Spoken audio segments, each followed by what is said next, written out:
Coming up on episode 377 of Wheel Bearings, we got the whole crew back. We've got lots to talk about, including the Toyota Camry, the Land Cruiser, the Audi SQ8, Jaguar's new branding, the STLA Frame platform for the EREVs coming from Stellantis, the GMC Sierra EV, the Genesis GV70 refresh, the new VW Tiguan,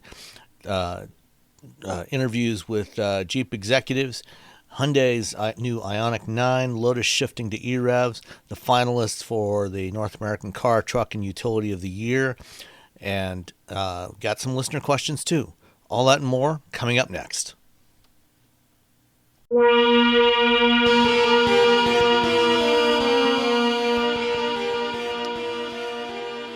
This is episode 377 of Wheel Bearings. I'm Sam Abuel-Samad from Guidehouse Insights. And I am Nicole Wakelin from CarBuzz. And I am Roberto Baldwin from SAE International. And we're all back together again, finally. You know, after last night's show, I went... I saw him at the LA Auto Show, and he was eating this something in the press room, and I'm like, did you learn nothing from your chicken sandwich at the rest area? Last night, so my band, one of my bands had a show last night, and afterwards I went to 7-Eleven and got a hot dog. So I had a hot dog. You clearly have not learned anything. Don't stop. I am ungovernable. That's the lesson we've learned here. I'm never just trying to make your gut immune to every bacteria out there, huh? Yeah, I'm getting ready for the apocalypse is what I'm doing. So you can eat anything. Eating food that's not tainted. Not me. Going right for it and going. Taking the risk, okay. Taking the risk that no one else will take. I'm doing the job of everyone else. Well, I went to one of our local bakeries yesterday to grab a sourdough baguette, and while I was there, I noticed they have pistachio butterscotch cookies, and so I got one and brought it home and had it for a snack after dinner last night. If you're in the Ypsilanti area, I strongly recommend that you stop by Bird Dog Baking. It's right downtown on Michigan Avenue. Really good stuff. I want cookies. I had cookies on the trip. So I was hosted by Genesis at the LA Auto Show, and they gave us little goodies in our room because it was a long week. And I'm going to say it's California. It's an LA thing, Roberto. It's wait a minute, Erewhon? Is that how you say it? The stupidly expensive place. It's like EREWHON. It's this fancy. It's LA. Who knows? It makes Whole Foods look cheap. I was like, what am I even eating? But they were really good cookies. But then they had like these. They gave me gummies, dude. They make sea moss gummies. They taste just as awful as they sound. I was like, I appreciate the attempt to give me fancy pants, expensive LA food, but these are nasty. But I did eat the cookies. They were really Did it make you feel funny afterwards, though? I did not. Okay. Well, considering that, I usually think of sea moss, or was it like sea as in like the sea and moss? Is that what it was? It was like sea as in the ocean. Yeah. It was ocean. Apparently, it's one of their signature items, and the thing is like, I don't know, like $30. They're stupid. This is like movie star stuff. And I suppose if you like them, they would be amazing. I was like, no, I would not get those. That's just LA shenanigans. I've lived in LA a couple times, and there's a lot of things where like, hey, what if I just freeze myself? And then, what if I do this one thing? Like, LA is the most, one person does it, and then everyone does it for about 6 to 8 months, and then they move on. Yeah. It's a weird town. Yeah, the cookies are worth it. Like if you go there and you want to pay $18 for a dozen cookies, totally worth it. Because when you said CMOS, I was thinking like CMOS, which I forget what it stands for. Like, it's like chips. It's a type of like the ocean. Silicon chips. Yeah, like CMOS. There were like 3 different flavors. I can see why that might not necessarily be. And I was like, okay, well, this is fancy and it's like a signature item. I'm going to try it. But I'm like, no, stick with the cookies. Yeah. Cookies never fail you, people. They never fail you. Cookies never fail you. All right. Well, let's talk about what's been going on this week. Nicole, what have you been driving? Yeah. So I'm going to talk about what I drove while I was at the LA Auto Show. The good folks at Audi were kind enough to give me a vehicle so I could drive back and forth to the auto show and to the World Car Test Drives, which were happening that week. So I had a 2024 Audi SQ8, which is ridiculously fun. I didn't have as much fun as I could have because I was in LA and it's just one Well, I mean, giant yeah, I traffic mean, jam. if you get over 20 miles an hour, you're lucky. I had one moment where I could just floor it and for like one exit. Like, this is beautiful. Oh, Yeah. like that was it. But no, I really enjoyed trying this. So this is not a cheap car. It is on the pricey side. So as equipped, the way that I had it, it was $127,540. So you're buying a luxury car. You guys want to take a guess at destination since I'm staring at the Monroney? I'm gonna say 995. 1450. Sam gets it. Is closer. It was right in the middle of the two of you almost. 1195. Oh, okay. Oh. So not crazy, right? It's not one of those that goes like over 2,000 like some of these places. But so the SQ8 is the more oomph version of the Q8. Would It you is say more it's expensive oomph? too, so There you're it paying is. for that. Oomph there. Oh, I like that. I haven't published my review yet. I'm changing the title. You can use that. So you can the use that. SQ8. Thank you. I appreciate that, Robbie. I'm glad you're here for me. So this has a twin turbo 4-liter V8, 500 horsepower, 588 pound-feet of torque. It gets an 8-speed automatic, and all-wheel drive is standard. When you do get out of LA, you will find that when you mash the gas, it goes. I mean, it has a great And so does the gas. sound. Yeah, so does the gas, because the fuel economy is actually one of its like its big downside. So the fuel economy on this, it's 15 city, 21 highway, 17 combined. It's not great. But if you like, I thought like if you went to just the Q8, right, would you save big? No. So when you go to the Q8, which is less powerful, and I don't have the specs on that in front of me, it's a 6-cylinder engine. It's 17 city, 23 highway, 19 combined. So you give up a lot of fun for 2 miles per gallon combined. Don't do that. Don't do it. If it's a budget thing, sure, but if it's gas, don't do it.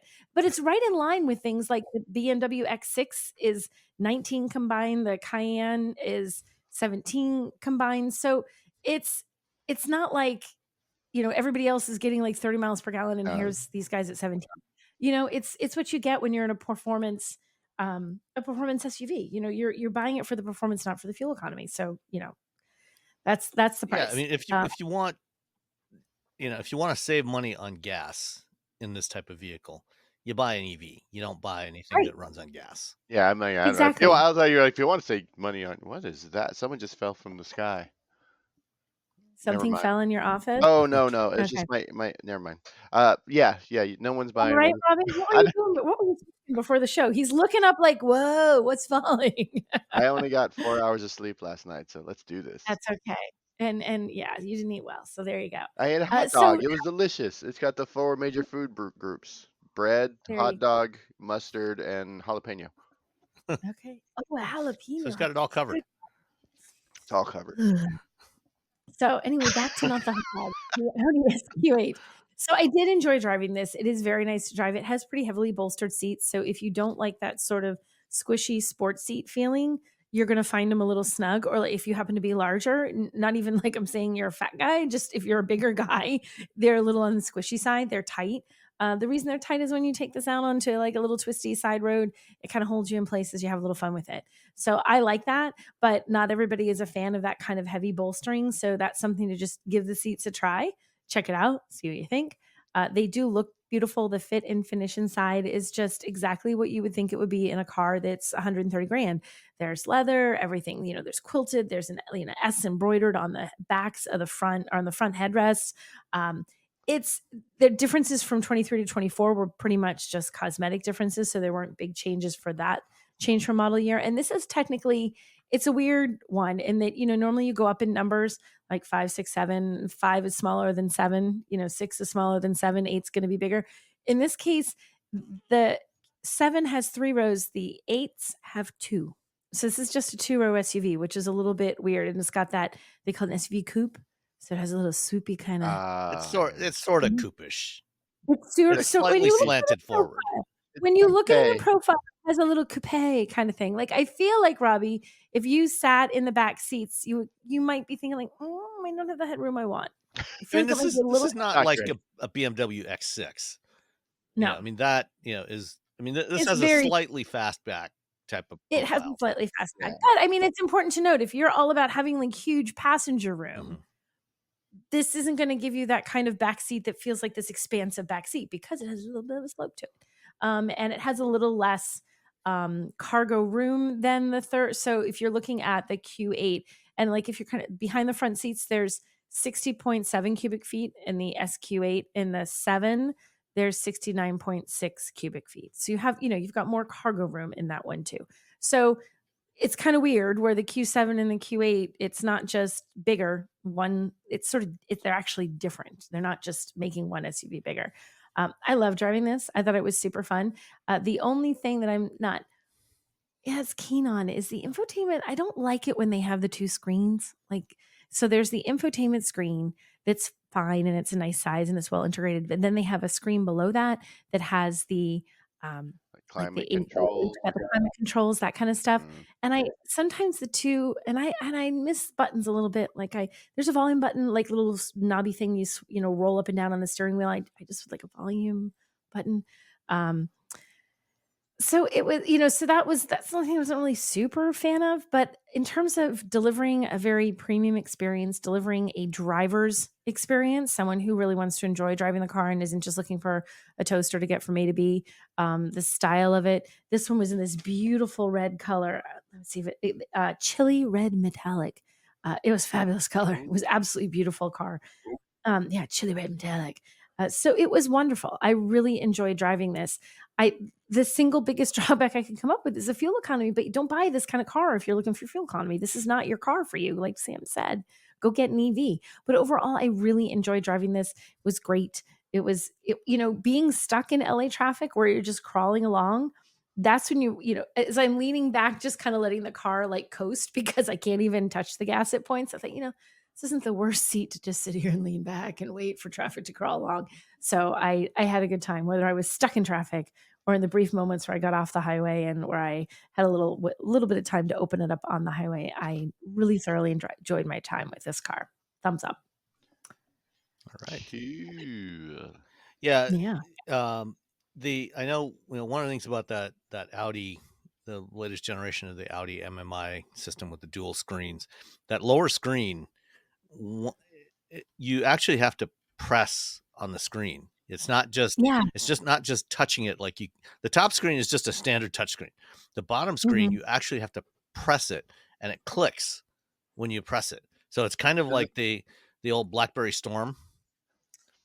The haptic feedback. There you go. That's the word. Yeah. The haptic is good because then if you're not, the cool thing about haptic feedback is then you got the button. Yeah. You're not doing did I tap? Did it register my tap? And then if it's a half a second behind you, you've tapped 4 times, you only meant to tap twice. It's avoid that. But I'm just not a fan of that part of things. I don't that setup. I don't want that for my HVAC because I change it too much. I play around. At least it has manual vents. It does. It does have manual vents. I had a long conversation. That forgives a lot these days. Well, okay, so I had a conversation with a random stranger on the flight back, and we were talking about EVs. She has a Polestar, and she has a Q6 e-tron, I think she said. I forgot which Polestar, but anyway, so she's got EVs, and she was asking me about their Rivian, and I was complaining about the vents, and she's like, what engineer thought that was a good idea? Just random stranger on a plane. Like, I don't know. It's... I think what she said was, it's a case of just because you can doesn't mean you should. Yeah. It's like, correct, random stranger. Exactly. Her name was Olivia. She was lovely. Yeah, I'm going to have arrange to have another nice long conversation with Wasim Ben Said from Rivian. He's their head of software. And I mentioned this a couple of weeks back when he was being interviewed on stage at TechCrunch Disrupt last month. And the thing he said is that buttons and knobs and switches are an anomaly in cars. They're a mistake. He is very much in favor of doing it all. It's just job security. Yeah, but there's plenty of software to do without having to deal with that. Without that, they actually had a brief, like, sort of cars and coffee kind of experience for media at their showroom in Venice ahead of the auto show, like the day before. And he was there and he was speaking there. It was interesting hearing him talking about what they have planned and how they're trying. They really see the software experience as something that's going to, make this make the Rivian not only different from everybody else, but also is going to just be the thing for customers. But he actually talked a lot about it. It was kind of interesting. He was saying that, at one point everything was free, and now they're starting to charge for things. I don't have it in front of me. They have, I forget the name of their thing, Connect Plus or something. Yeah. And people were mad because their Spotify suddenly was like free when they went to bed, and when they woke up in the morning, their Spotify was only available through a charge. Like, what the heck? But his thing is, he'd said they'd always said that they were going to charge for things, and that they're doing everything they can to keep the system like to offer improvements that are there for everyone, but some of them are going to cost because data is expensive and you got to pay for data somehow. And the software development is expensive. Exactly. And he said, they have plans and they want to continue to improve the customer experience. And he said, sort of like a cost of doing business, some of that has to be passed on to people. And he said they're trying it was cool though, that they're trying very hard. At some point, the hardware in the vehicle is not going to be good enough for the software updates that they could do. But for as long as they can support whatever they roll out on the latest generation, they're going to roll out to the older generations for as long as they possibly can. He was very adamant about like, we're trying to do that for as long as we can, and to make it something that people don't think like, wah, I bought my car at the wrong time and that was a hot minute before mine was, outdated compared to the new guys. So it was interesting talking to him. The vents did not come up. I did not have a chance. I had to leave right after it was over. And I've been like, dude, the vents, what's up with that? I did not get that chance. Yeah, I mean, I wrote a white paper several years ago for a company. It was really software tools company called Aurora Labs, and it was the title was Automotive Over the Air Updates, a Cost Consideration Guide. And in doing the research for that, it's actually really expensive to do OTA updates. Yeah. There's a reason why they don't give it to you for free in perpetuity. Right. Because there's the cost of developing the software, but even just the cost of deploying it. When you have like when Tesla started, when they had relatively few cars on the road, the cost was fairly modest. But when you now have millions or tens of millions or hundreds of millions of cars on the road that need to be updated, that cost gets really big, really, really fast. Right. And so, companies are having to figure out, okay, how do we do this? How do we structure our software to try and minimize those costs? And I think that's important, and as people like with the cost, there's subscription for so many things out there. It's not like it's a weird thing to charge a subscription fee at this point, but especially for startups like Rivian, when you don't make enough money, that's how you become Fisker. Yeah. One of the ways you become Fisker. Like if you like the company, if you're thinking they're doing a good product and they're continuing to improve and it's a good thing, which I think most of us agree, Rivian makes a good product. It's like, don't begrudge them where they're saying, look, this is a freebie we can no longer give you. The time has come to charge for it, because if you just give everything away, you don't make any money. You don't have a company. Companies have to make money to continue paying people to make their cars. Yep. So, all right, Robbie, what have you been driving? So I want to point out that the car that Nicole was driving was a 4-liter V8 with a twin turbo. So, and you got like 17 miles to the gallon. I was driving a 2.4 liter 4-cylinder hybrid from Toyota. I drove the Land Cruiser this week, and I drove it to LA and back for another band, and I got, the entire time I was driving that car, 19.5 miles per gallon. Suddenly SQ8 doesn't look so bad, does it? And I'm so confused by this situation. So to preface before I continue complaining about the lack of efficiency, I really like the Land Cruiser. I like the way it looks. I like the way it drives. I think it was actually quite comfortable, for a long drive down to LA and back. Unfortunately, I wasn't able to do any off-roading with it, because that's, sort of its jam, but it has so many buttons, and I love all the little buttons. Which version did you have? I had just the old regular one. I didn't have with the round headlights. Yeah. Oh. Well, no. Or the Land Cruiser. I had the Land Cruiser. Not okay. Not I think the one with the round headlights, I think it's the 1958. That's the base model. Yeah, I didn't have the 1958. So yeah, it just boggles my mind that the people, the company that has essentially uh, introduced, and well, they didn't introduce it, but they popularized hybrid powertrains, put one in a truck, and it still doesn't do that great. Well, When it and comes this is true to for all of efficiency. their truck hybrids, the Tundra, the Tacoma, the Sequoia. None of them are particularly efficient. It's Which is not great. it's just confusing is what it is, because I have the Camry right now. I just got it the other day, and it's got like it's right now I'm at like 38.5 miles per gallon or something goofy, the Camry hybrid, which I'm like, all right, yeah, but when you tell me like, well, I only got 17 miles per gallon in the SQ8, and it's got a V8, 4-liter V8 twin turbo monster machine, and it's ready to eat up the world. And I'm like, I got the Land Cruiser, and it's got it's got the iForce Max, um, with turbo engine with hybrid, and I'm getting, on the way to LA it was 20.5. On the way back after everything was said and done, it was 19.5. So let's split the difference at $20, at 20, not $20, but 20 miles per Yeah. gallon. That's still below the combined 23 at City 22, Highway 25. And I Yeah. wasn't like blasting down to LA like crazy fast, because to be honest, I wasn't driving my EV. When I drive my EV, I'm just like woo, because there's just like power all the time, just nonstop power. What are you doing? 85? You know what? You can just go up to 100 to pass this person. Um, you shouldn't do that. Don't listen to me. Um, but yeah, no, okay. So let's go back to past that. It's a Let's theoretical thing that you could do. Yeah, Theoretically, you could go that theoretically, fast if I you had could do that not that thing. you did, but you Um, could. Other than that, I love, I got it, and for some reason I thought it was bigger, and then I got it, and it was a little bit smaller than what I anticipated, and I was really happy about that, because I'm like, this is just the right size for this vehicle. Um, it's a mid-size SUV.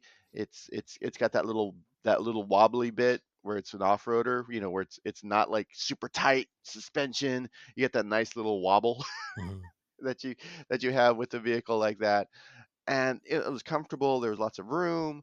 I was able to throw a lot of gear in the back of it, so you could, if you're in a band and you want to go somewhere, you can put all your stuff back there.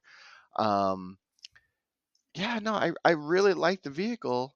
Oh, and it had so they had of course, because whenever they send us these cars, most of the time they give us like the best of the best. So this one had the Land Cruiser Premium Package, which is Ooh.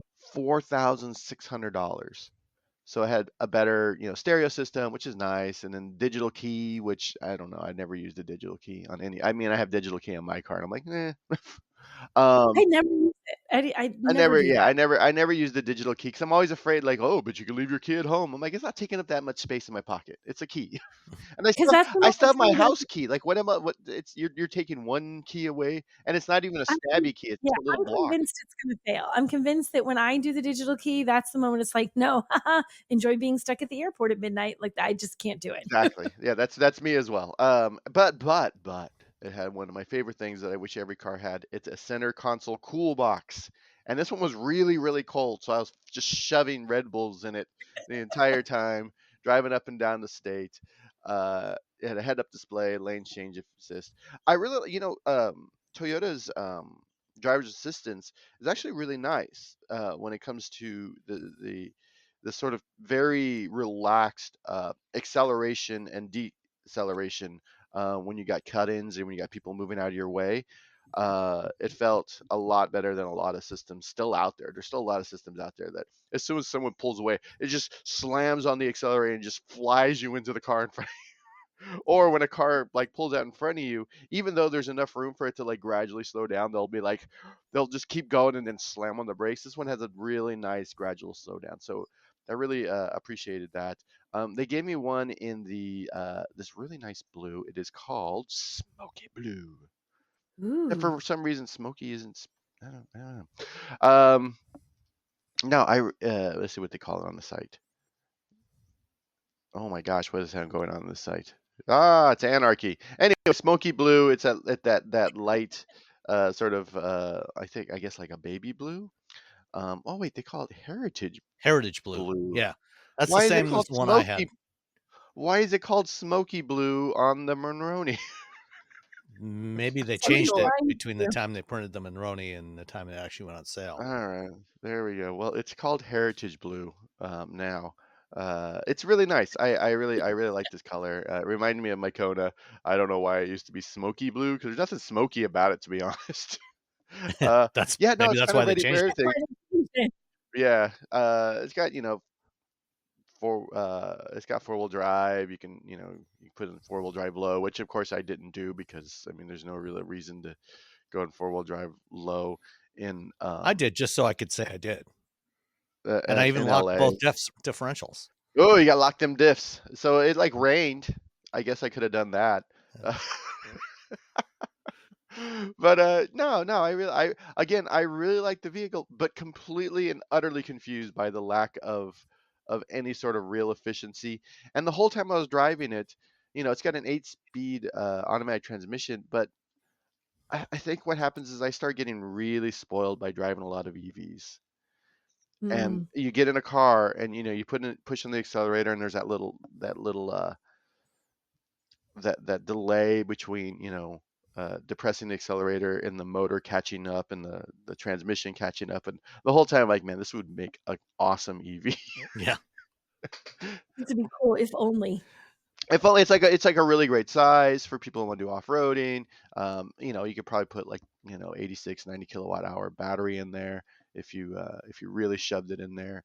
But yeah, no. So the Land Cruiser, it starts at boop, boop, boop, $62,000.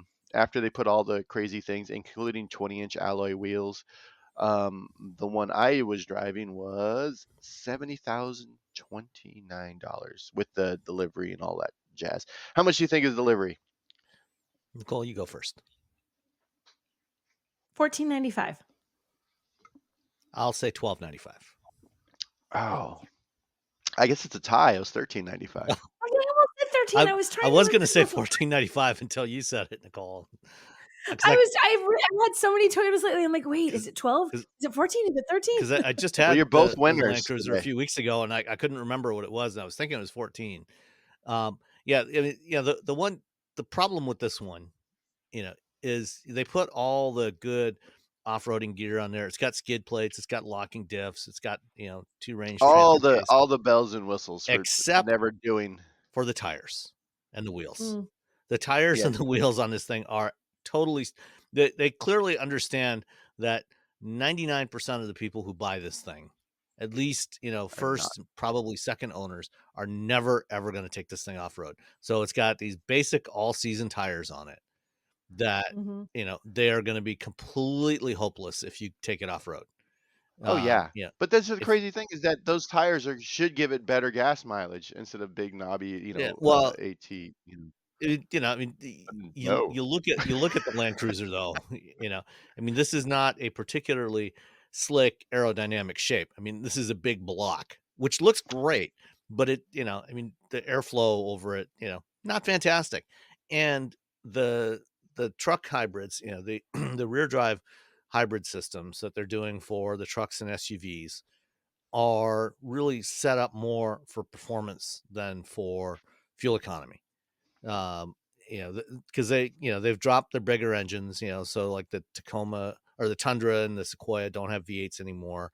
They've got turbo 4s and turbo 6s and these things, and so the more performance, the higher power versions of these vehicles are the hybrids. So they they get significantly better performance than the non-hybrid versions, although some like the trail or the Land Cruiser aren't available without a hybrid, at least here in North America.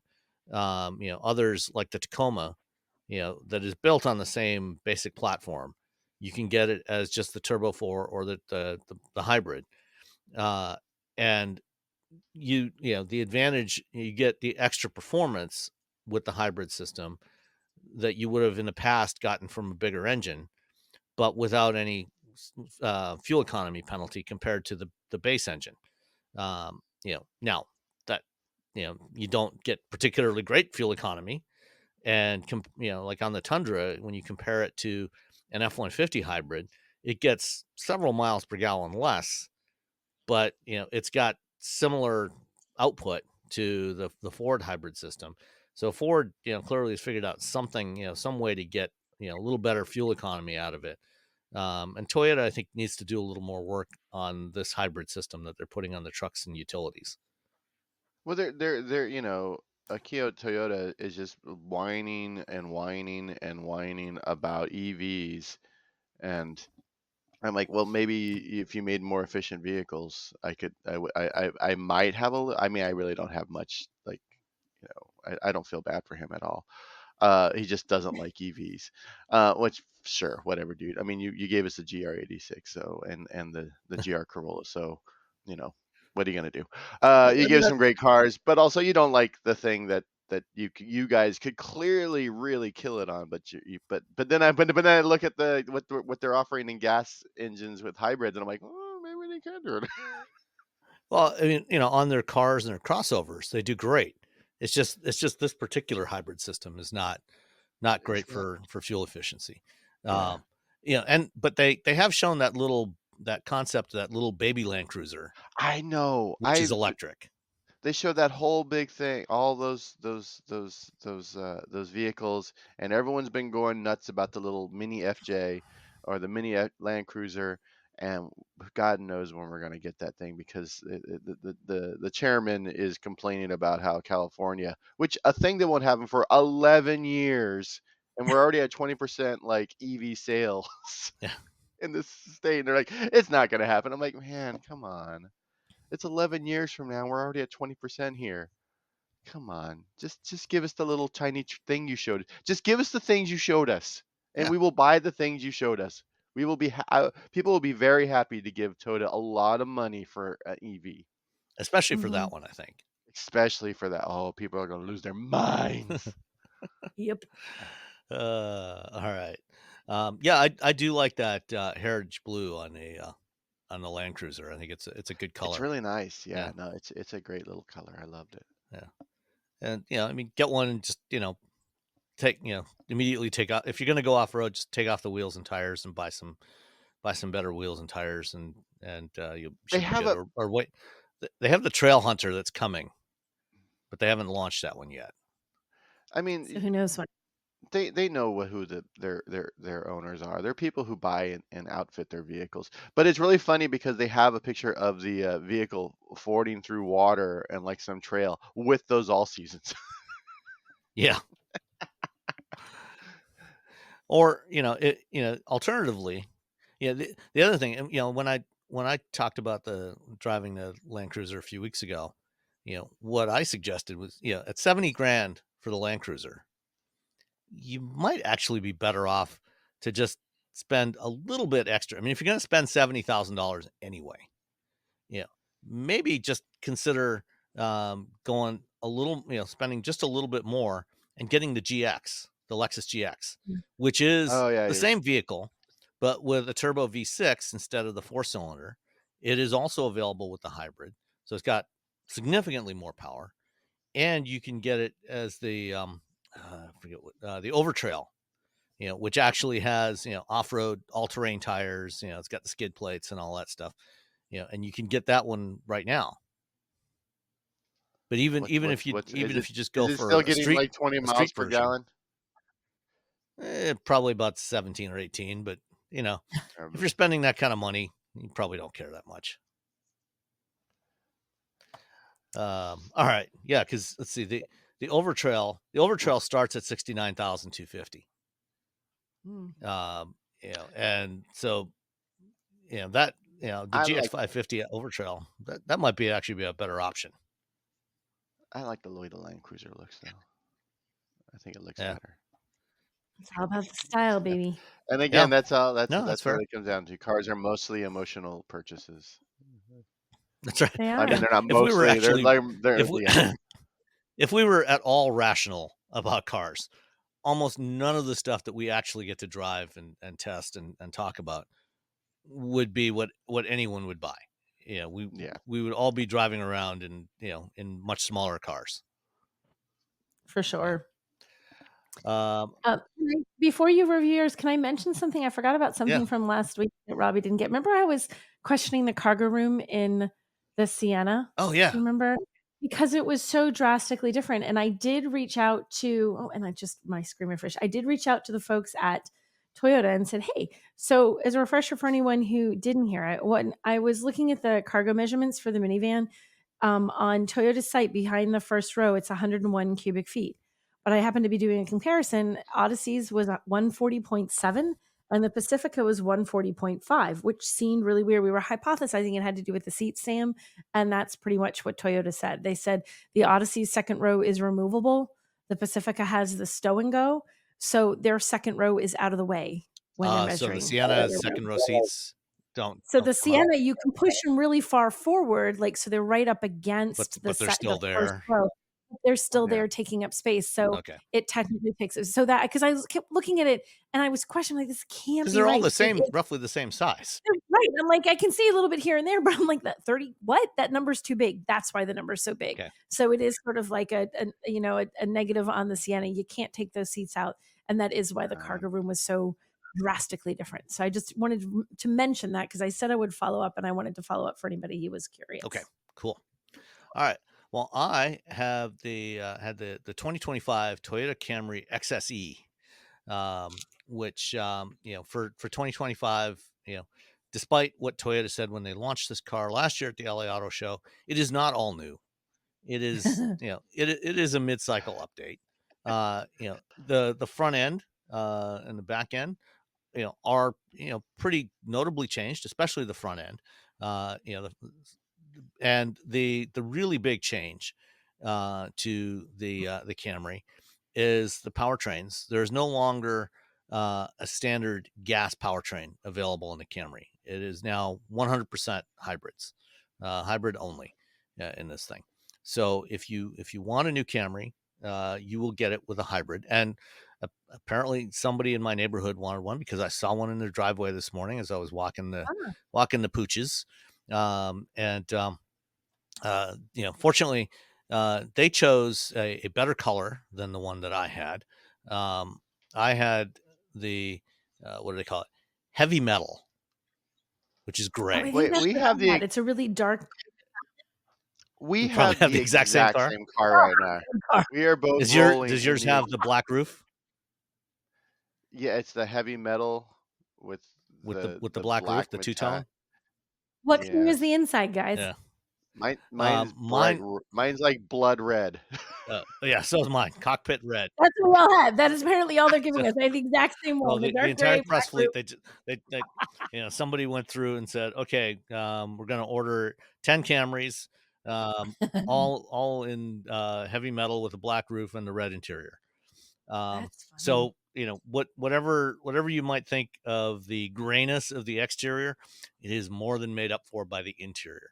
But before I get to the interior, the front end, especially the headlights, the new headlights, are very much like those on the Prius. So very very slim, very sleek looking.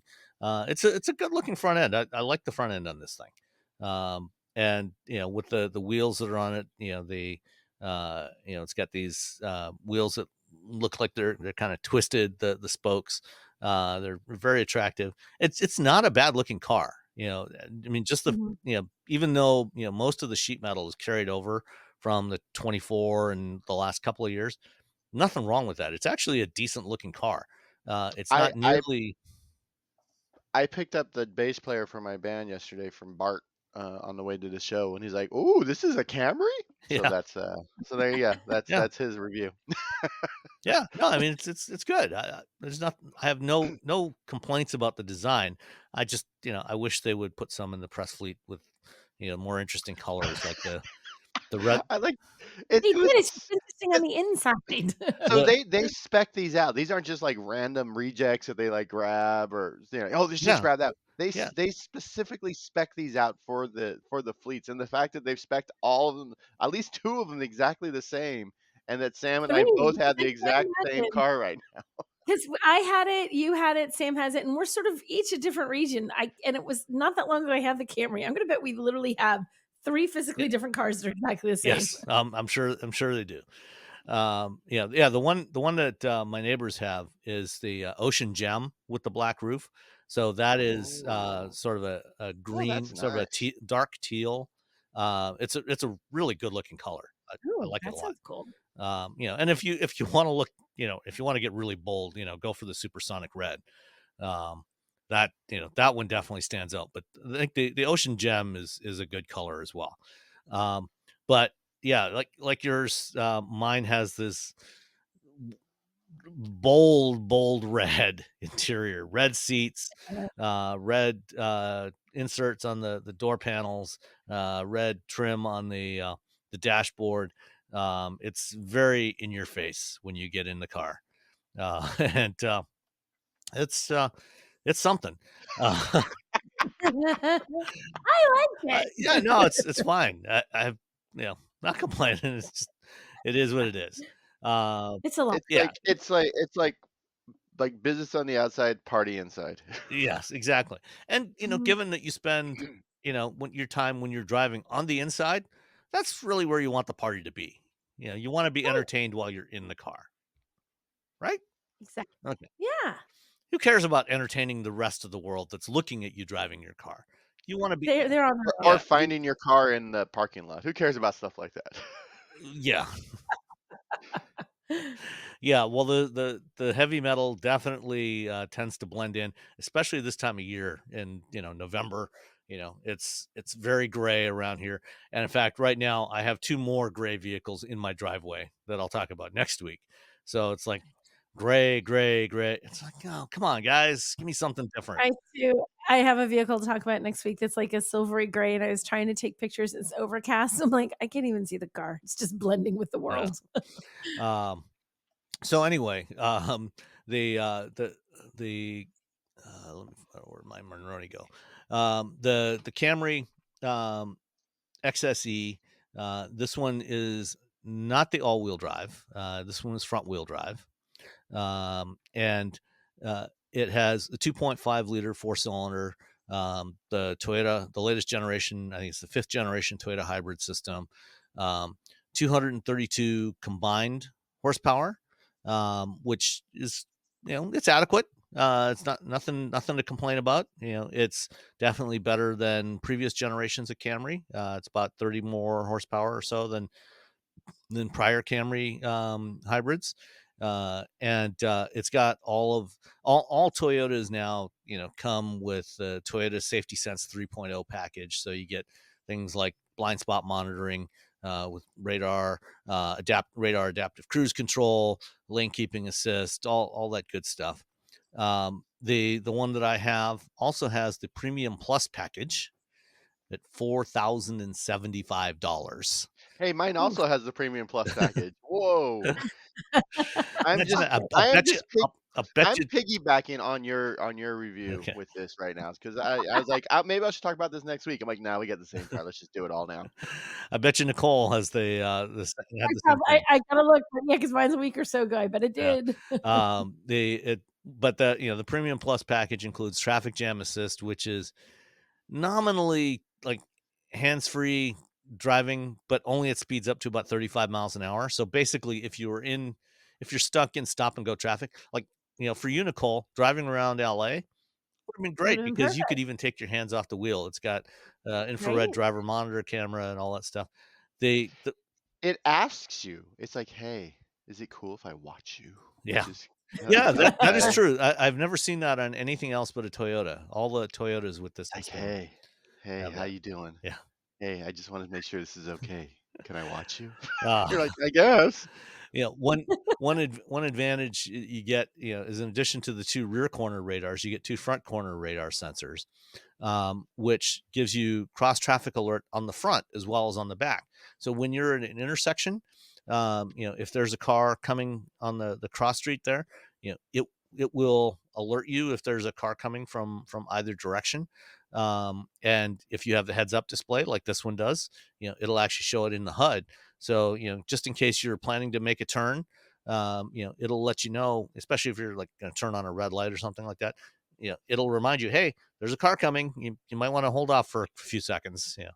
Is the panoramic view monitor, the lane change assist, the rear park assist, whatever. 9 speaker, only 9 speakers. Come on, guys, it's 2024. You can do better than that. JBL premium audio system, the heads-up display, all the digital key stuff. Which, you mentioned that earlier. Most of the time on press cars, I don't bother setting that up because usually you have to set that up through the manufacturer's app on your phone. And since we don't own the cars, sometimes you can do that, like with the Ford Pass app. We can go in and if you create your own Ford Pass account, you can go in and set up, put in the VIN number for the car, scan the barcode on the door, and it'll work. Other times, they already have, like Toyota already has them set up with a press account. And I think if we asked Toyota, we could probably get the login information for that. Oh yeah. But I mean, they all basically work the same, the digital key systems. Yeah. The panoramic glass roof, all that stuff is part of that premium plus package for $4,000. Out of all that, No cooler though. No little metal. no cooler, No cooler. not It's almost as much as the other car. I guess yeah. it's, how much was the difference? It's like a How $500 much was it difference. So on that the? Yeah, $500 difference is 40. It's 4,600 that's for the cooler. on the Land Cruiser. That's the cooler. Okay. Yeah, $1,500 for these dark gray metallic wheels, the 19-inch wheels, which don't do much for your fuel economy, but they look good. Pretty expensive though for those wheels. What Yeah. else? Yeah, so bunch of other options on here. Overall, genuinely a nice car to drive. The Toyota hybrid system, not quite as much fun as Honda's hybrid system. I had the Civic hybrid a couple weeks ago, and slightly less power in that one. It's only like 201 or 202 horsepower. It's also slightly smaller car. It's one size class down. But that one felt more lively than the Toyota hybrid. And the way it was all tuned, both of them function pretty much the same. They're an ECVT system. So it's a planetary gear that's controlled by the gear set that's controlled by the two motors. But the way Honda has tuned theirs, it's a little more interesting to drive, and it doesn't do quite as much of the motorboating effect that Toyota hybrids tend to do. And this one is rated at 44 city, 43 highway, 44 combined. I got about 39. I'm rolling 38.5 right now. Yeah. So, 38 to 40 miles per gallon for a car this size is really, really good. The Civic was only slightly smaller than this. Still has a very roomy back seat. I got 47 with that one, and it was more fun to drive. So, I think if I was buying for myself or for my wife, I would definitely go with the Civic. But this one, you can't complain about nearly 40 miles per gallon in a pretty good sized car. I mean, you can comfortably carry 5 people in this thing. I put band gear in mine and it worked fine. Yeah. So yeah, every view is like, I had a show, I put some stuff in it, it was fine. Yeah. Well, you know what? I mean, that's what we do. I mean, we actually use these vehicles, and use them, hopefully the way, consumers would use them. Like you put your band gear in warm weather months. I put my paddleboard in there, and if the paddleboard fits, then, great, put the dogs, whatever. And so, using it as real customers would hopefully use them, and makes it works. So no real complaints, other than with that $4,000 premium plus package, it does raise the total price to $45,431. Yeah, which Robbie, is a lot for yeah. mine was 42,195. I don't know how that No, happened. so Oh, I don't some know what difference in your son. I'm missing. Something. do you have the $1,500 wheels? I do have the $1,500 wheels. Huh. I don't. Mm, I got special yes. color 420. Yeah, I don't. Yeah. I'm look. I don't know what happened. Okay. But maybe I have a note. But I will say that of the 2 Toyotas that I've had in a row, the Land Cruiser seats were more comfortable. Oh, The seats in the Camry do not they feel yeah. really stiff. And I'm like, "This is like a commuter car. Like, this is a car you take on long drives." And I'm like, "I don't know if I'll ever get used to these seats." So, Yeah, just a reminder that, like, go out and sit in the car that you wanna yeah. buy. I did like the Civic seats better than this. I think I think maybe they didn't fit you. The Camry seats maybe didn't fit you quite as well as me, but they also weren't as comfortable as the Honda seats. The Honda seats are Yeah. definitely better, and Honda has traditionally done a really good job with seats. So to me they weren't bad, but they weren't quite as comfortable as and as supportive as I would like. Um, the Hondas were definitely better. Yeah. Um, I think Nicole had the same issue when she was driving the Camry. She yeah. felt like it's not sporty in any way. No, It's just Yeah, I mean, it's fine. It's it's not like it's a fine. horrible car. Yeah, it's a It's Camry. yeah, What are you really doing? What are you engaging. thinking? Just Well, get and the it's Camry. engaging anyway. Like, for a Camry, it's great, but Yeah. it's like if you're looking for a super engaging drive, that's not Camry's mission, I No. guess. No, it's not So, its jam. like, it's kinda like being mad at the SQ8 because it doesn't get good enough fuel economy, don't buy that car. If you want a super engaging, enthusiast car, don't buy a Camry, but what it does really well. yeah, I Yeah. like the and you know? I mean, even though it's not a sports car, compared to if you compare this to, I think the first time I drove a Camry hybrid was back in about 2007. Compared to that car, that generation, so that's probably about 3 generations ago. you know, um, this the driving experience is so much better in this than it was Mhm. in those older Camrys. Yeah. So like I said, it's not a sports car, but it does a good job of soaking up the bumps and keeping the body relatively flat when you go around corners, and it's responsive enough. It will suit you know 98% of drivers needs, Yeah. as a car to get around in, to haul a couple of kids around in, or haul your band gear, or haul your paddleboard and a couple of dogs. All of that stuff works Or really well. Nicole and all of her giant family members. Yeah. Oh my god, remembers when the whole crew is in Yeah. town, when the clan arrives in a couple of days. All right. So since you probably even have the Monroney open, I'm not even going to ask you, Robbie, about the delivery charge. But Nicole, what do you think the Is delivery it charge? 12.95? It was no, it was I said It 14 was and it was 13, I 13. think, for the Okay, 13.95 well, for the Land Cruiser. and it's less, 12.95, 12.95. 10.95. Gosh dang it. I couldn't remember. Oh, I knew there's like they have one for all their cars and one for their SUVs. I'm like, son of a But you gun. win by I do default. not you win I by win by default. default. You're a winner. You've Womp won womp. twice today. Woohoo! Go me. All right. Let's start off with the new Jaguar branding. Oh, do we have to? Because like that means I have to look at this.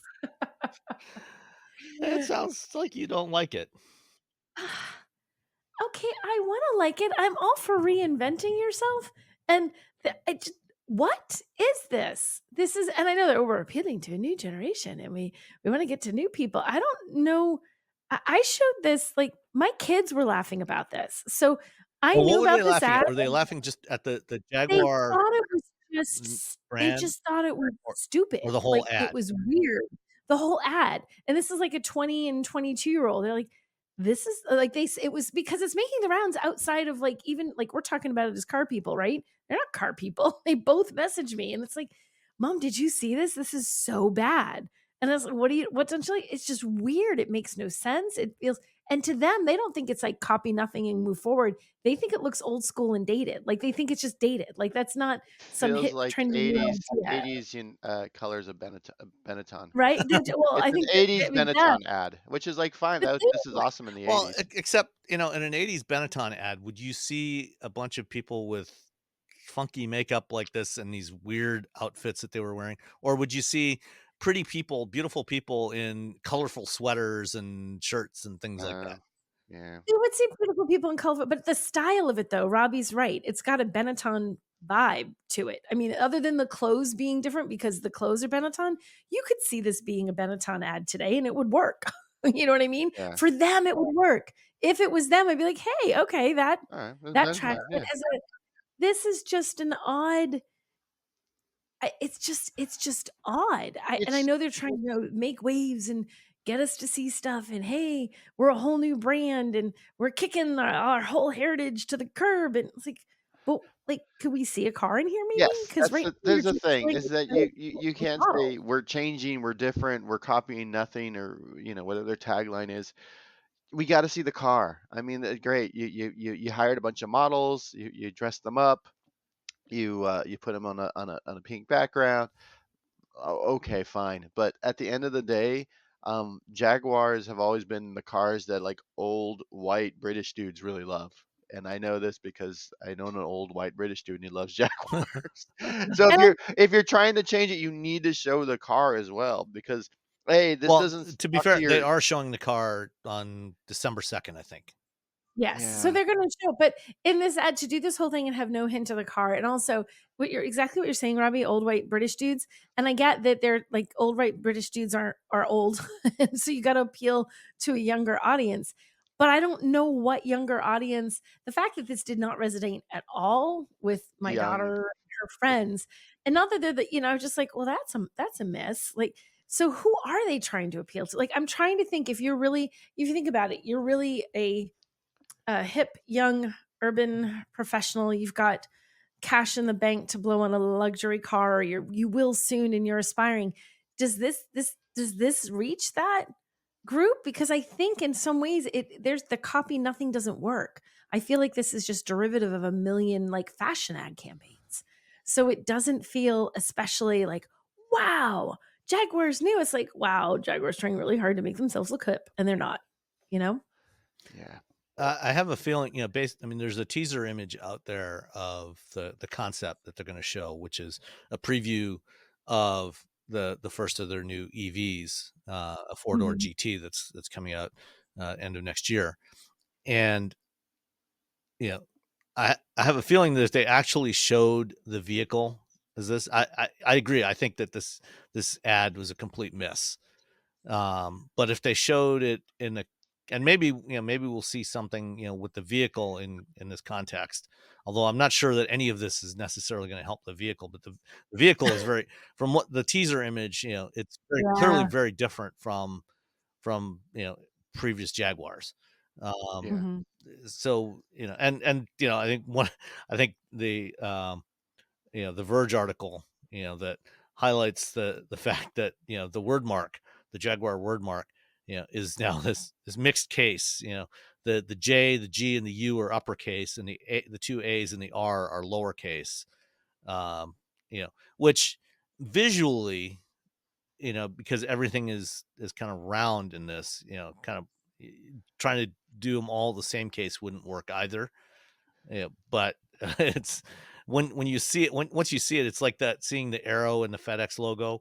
Once you see it, you can't unsee it. See, Yeah. yeah. And once this has been highlighted, it's like you realize, oh yeah, that is kind of weird. Um, Right?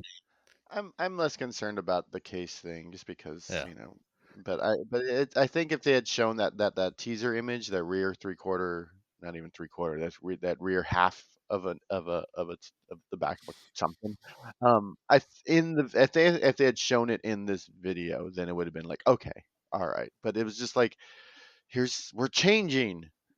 Okay, it's like the Infinity ads yeah. from The the original. I was thinking about the original Infinity ads from which 1990 with the which didn't rocks and the water and water and like water dripping and everyone's like, what the hell's going on? And dealers were losing their minds because like, we can't sell a car if you're showing us people like rocks and water. That's not. And so nothing. Yeah, it didn't help them. And I think Jaguar doesn't have a lot of money. That's the other thing, is like they're not doing great as a brand. And so to spend a lot of money, because ads are not cheap, you have to pay people, and to do this without actually showing a car, even the teaser of the concept seems like just a very weird decision. And if you could add all these people and they could have like did flashes of the car or something, just something. It's just it's that's the thing. Everybody who looks at it has a different little thing that you're like, well, I don't like the way the font is, or I don't like that there was no car, or I don't like that it was this. I have not seen anybody, and I've had friends who put this up again who are not car people, and like, look at this weird ad that Jaguar's put up, and the random hoi polloi that has responded, they all dislike something, nobody likes it. Everyone's like, this is just so odd. Like, it doesn't seem to resonate with anybody. So It's completely off base with the brand, I think, is yeah, what it is. And if you want the brand to be this, I mean, I guess that's fine. But even when the cars come out, it takes a long time to change perceptions of. Ask Hyundai about how right. long it takes for perception of a brand to change. I mean, we're talking decades and decades since the Hyundai Excel, which again, a trash car. Um, and there's still people. I still talk to people like, I would never buy a Hyundai. Why? Right. Because in the 90s, a Hyundai was a trash car, and I'm like, you're right, it was a trash car, but they're actually really good cars now. They're like, I don't know. So And it it's still has I mean, I do the same thing, Robbie. People still, when I recommend a Hyundai or a Kia product, look at me like I'm insane. And I think, oh, because you're remembering that product from so many years ago. It is nothing like it was. I wouldn't have recommended it to you back then. oh yeah, I'll recommend totally it to would. you now. And they still don't trust you, right?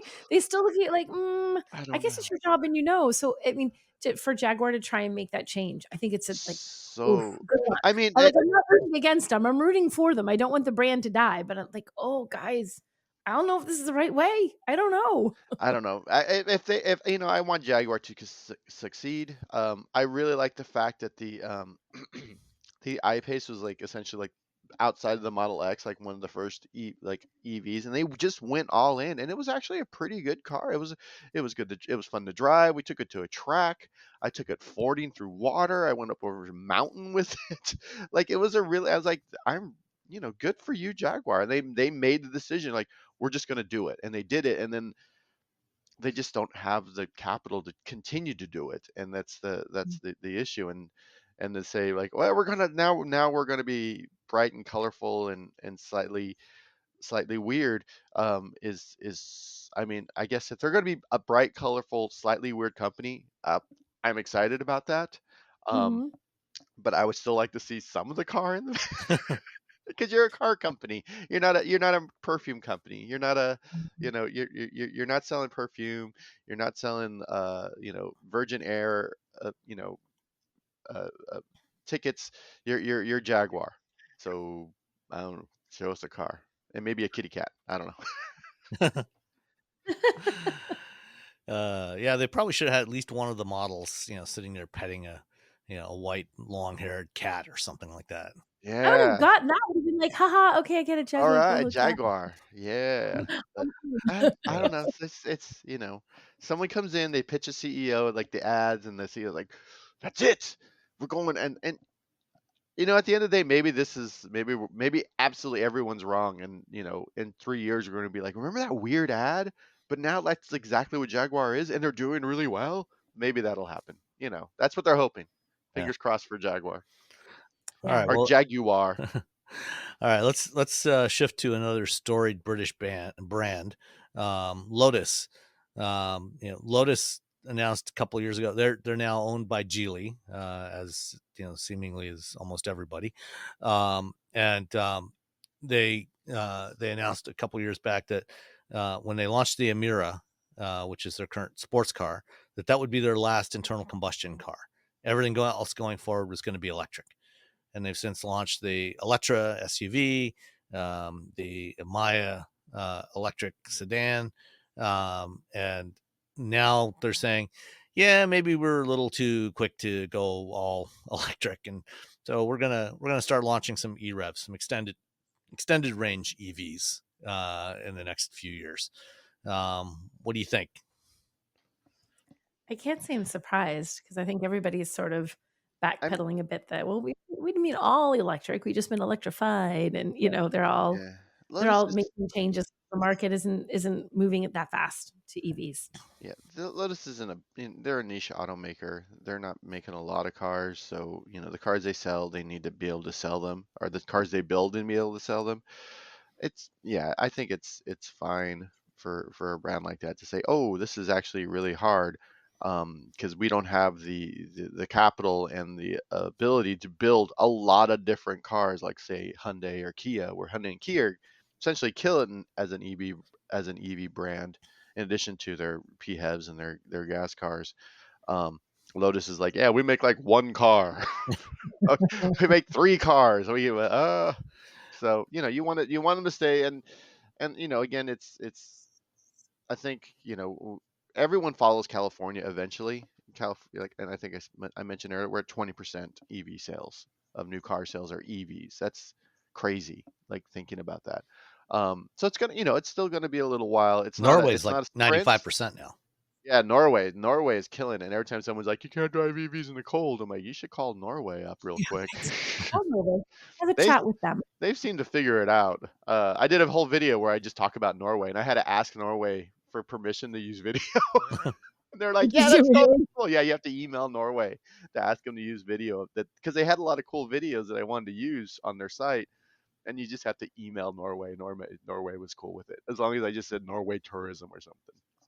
But yeah, and these companies, they're not building a lot of cars. It's like Bugatti. Like, you know, if it takes 30 years for Bugatti to go all electric, that's fine, because they sell like what, 100 cars a year or something. Yeah, And those people drive those cars like 10 miles a year. These are all they're like pieces of art. They're just bought and sold and traded. yeah. I mean, since Volkswagen relaunched Bugatti, they've sold, I think, 900 cars, because they did 450 of the Veyron, 450 of the Chiron, and then they're just starting to do their next generation car. And that's been like almost 20 years to build Yeah, fewer than 1,000 cars. yeah. So yeah, these sort of small niche, especially high end or high end brands, or performance brands, or in the case of Lotus, just sort of like a super niche like performance brand. I'm not really that concerned. I mean, I'm more concerned about like Ford's flip flopping than I am about Lotus's flip flopping. All right. Well, let's stick with EREVs. I had just before the LA Auto Show earlier this week. Stellantis had a call with Carlos Tavares, and I forget who the other gentleman was. He's an American who's in charge of the STLA Frame platform. They talked about the STLA Frame, which is the platform for the new Ram Rev and Ram Charger. And they confirmed, to no one's surprise, that they would not be launching, but the Rev would not be launching by the end of this year, which is what they had announced a year ago. And instead, it'll be coming sometime in the first half of 2025. So the Rev is the battery electric version. The Ram Charger is the extended range version. And from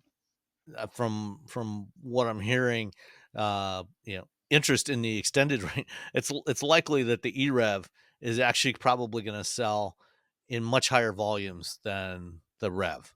And that one, it's going to have a smaller battery, a mere 92 kilowatt hours for the Ram Charger, which is supposed to give it over 140 miles of electric range.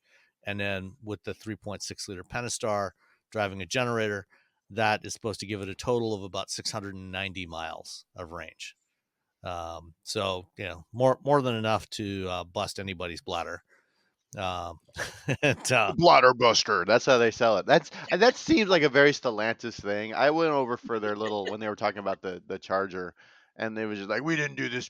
We did this to save the world. To save the world from boring EVs." Like, oh Jesus! And I just turned around and walked away, because I cannot with they're sort of like, "We're bad. We're cool." It's like your dad. It's like a divorce. It's very much like divorced dad vibes with a new leather jacket. You're just like, oh God.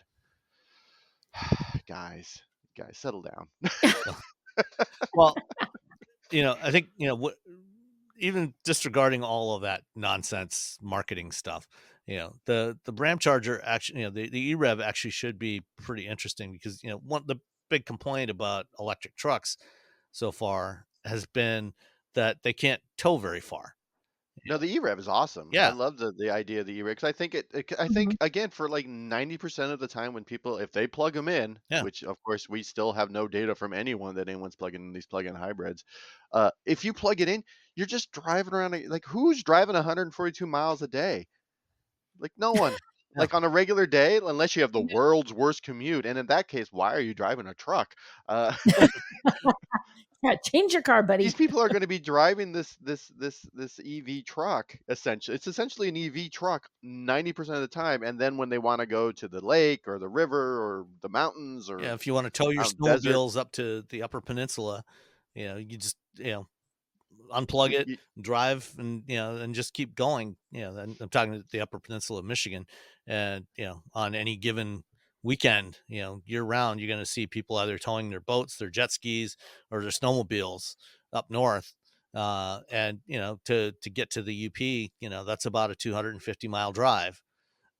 And with a trailer hooked up on the back there, you have no problem at all with the Ram Charger.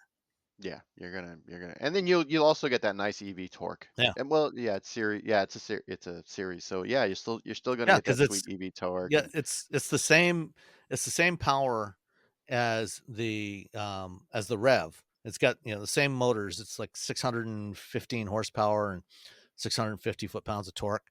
So it'll have the same performance, and because the battery is so much smaller, than like the standard range version of the Rev is going to be 160-ish kilowatt hours, and then 229, 228 for the extended range. So that's probably going to be somewhere close to 1,000 pounds lighter for the Ram Charger versus the standard range version. And even when you add in the range extender, add in the engine and the fuel tank, that's still probably only going to be about 300 or 400 pounds. So it's still going to be probably a good somewhere between 500 and 700 pounds lighter. And I've done some math on this. It should cost probably about $5,000 less to build than the standard range version of the electric one. So I'm going to be really curious to see how they price this. Will they actually make it cheaper than the electric version? Because if they do, there's almost no reason to buy the Rev. Yeah. Yeah. I feel like the electric truck thing is still. It's hard to sell. I mean that whole market wants big truck, vroom vroom. That's my selling point for trucks. It's yes, the F-150 Lightning is essentially the best truck for 90% of F-150 owners, but those people don't buy trucks because they care about the environment or anything. It's like, I got a big truck, vroom vroom. That's why you bought the truck. You want a big truck, vroom vroom. The end. I like your truck noise. Yeah, big truck, vroom vroom. That's it. That's why you bought the big truck. And so again, I think the F-150 Lightning is a absolutely wonderful vehicle. It's great. But that is not what that market wants right now. Yeah. And kudos to Ford for building it, but I don't think it was. It was, yeah. Well, vroom vroom. Yeah, I just checked the Ram Charger and the Rev, both 663 horsepower, 615 foot-pounds of torque, 0 to 60 in about 4.4 seconds. So quick enough. Yep. Quick enough. You don't. That's a whole other. That's my whole other soapbox. Like, stop making trucks go fast. Yeah. Or quick. Stop making trucks that go quick. There's no reason for that. What are you doing? Yeah, and the Ram Charger will have 14,000 pound towing capability. So. Oh, cool. There you go. So you'll be able to haul whatever you want. You can haul your band stuff and your stand-up paddleboard and cookies and a lot. All three. The whole Will Barron's podcast crew is very excited about the Ram Charger. 14,000 pounds of cookies. I mean, imagine how many cookies you could put in that. That's a lot. Yeah. I don't know, how much does an average cookie weigh? Like 3 ounces? Depends on the cookie. I mean, there's a variety of cookies. Don't get me started. 7 grams? How many? Well, how much? Speaking of electric trucks, Nicole, before the LA show, you got to go out somewhere and drive the GMC Sierra EV. What'd you think? Yes, I thought it's great. I mean, the thing is, if you're just driving an electric truck and you're not worried about all the trucky things that are tough on an EV on electric batteries. Trucks are great, EVs are great, but you still, it's like, if you're gonna tow and haul a lot of stuff and you have to worry about how much that range dies. Kind of just had this conversation. It's not a great deal, but I like these. One of my favorite things is I love the tailgate options on this one. Everyone does their tailgate their way. 18 different versions of a tailgate. I love how this one like origami folds into like 5 different things or something. You know, you can use it as a step, you can use it as a table, you can use it as a load stop, you can fold it down. Like there's a million different ways you can like. I love how the tailgate on the GMC Sierra is. In terms of driving it, it's starting off. This is only a trick. So they're starting off with just the Denali, which is what they've had. There's an AT4 in the Elevation, but they're not coming till sometime next year, and they will be, I believe, 26 model years, where this is the 2025, according to what GMC informed me. So you're stuck, and I say stuck with Denali, not because Denali is bad, but because it's expensive. It's not cheap. Now, the pricing has gone up and down on this. It has changed around. They had the Denali Edition 1, and it was originally $106,000 for that. And then it got delayed, and when they let it finally released it, it was $97,500. Well, now this year it comes down a little bit more, but it's because they have 2 different batteries. If you're going for the max range, it's 98.4. If you're going for what they're calling the extended range, it's 89.9. So you can get into it for as little as $90,000. And I can't believe that I said as little in front of $90,000, right?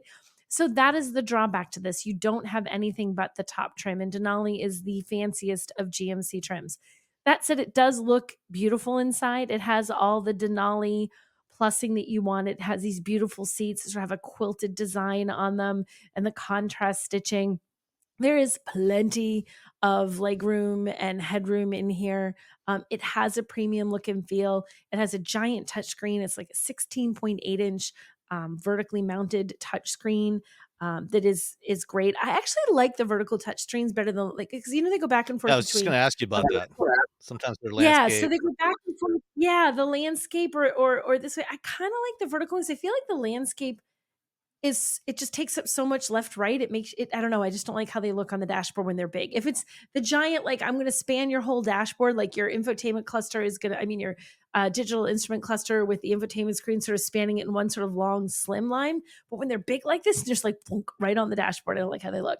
So I like that they mounted this vertically. I think the touch screen looks good. And there next to it, there is a separate 11-inch digital instrument cluster, and you even get a 14-inch head-up display. So you have all the ways of displaying the information that you could conceivably want. So I like driving this. I also like, although it took me some time to get the hang of it, and I'm trying to find the exact name because now it's escaping me. They have the midgate. Like, so the back, the multi-pro tailgate and midgate is what they call it. So the multi-pro tailgate is the fancy tailgate that folds down and does a step and all those things. But then they have the midgate that actually can sort of expands the bed.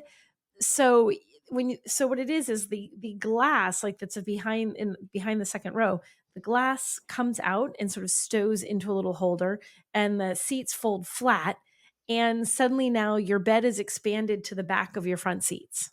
So you can put something longer in it. Now you lose your rear seat. People can't sit back there, but it's a neat idea.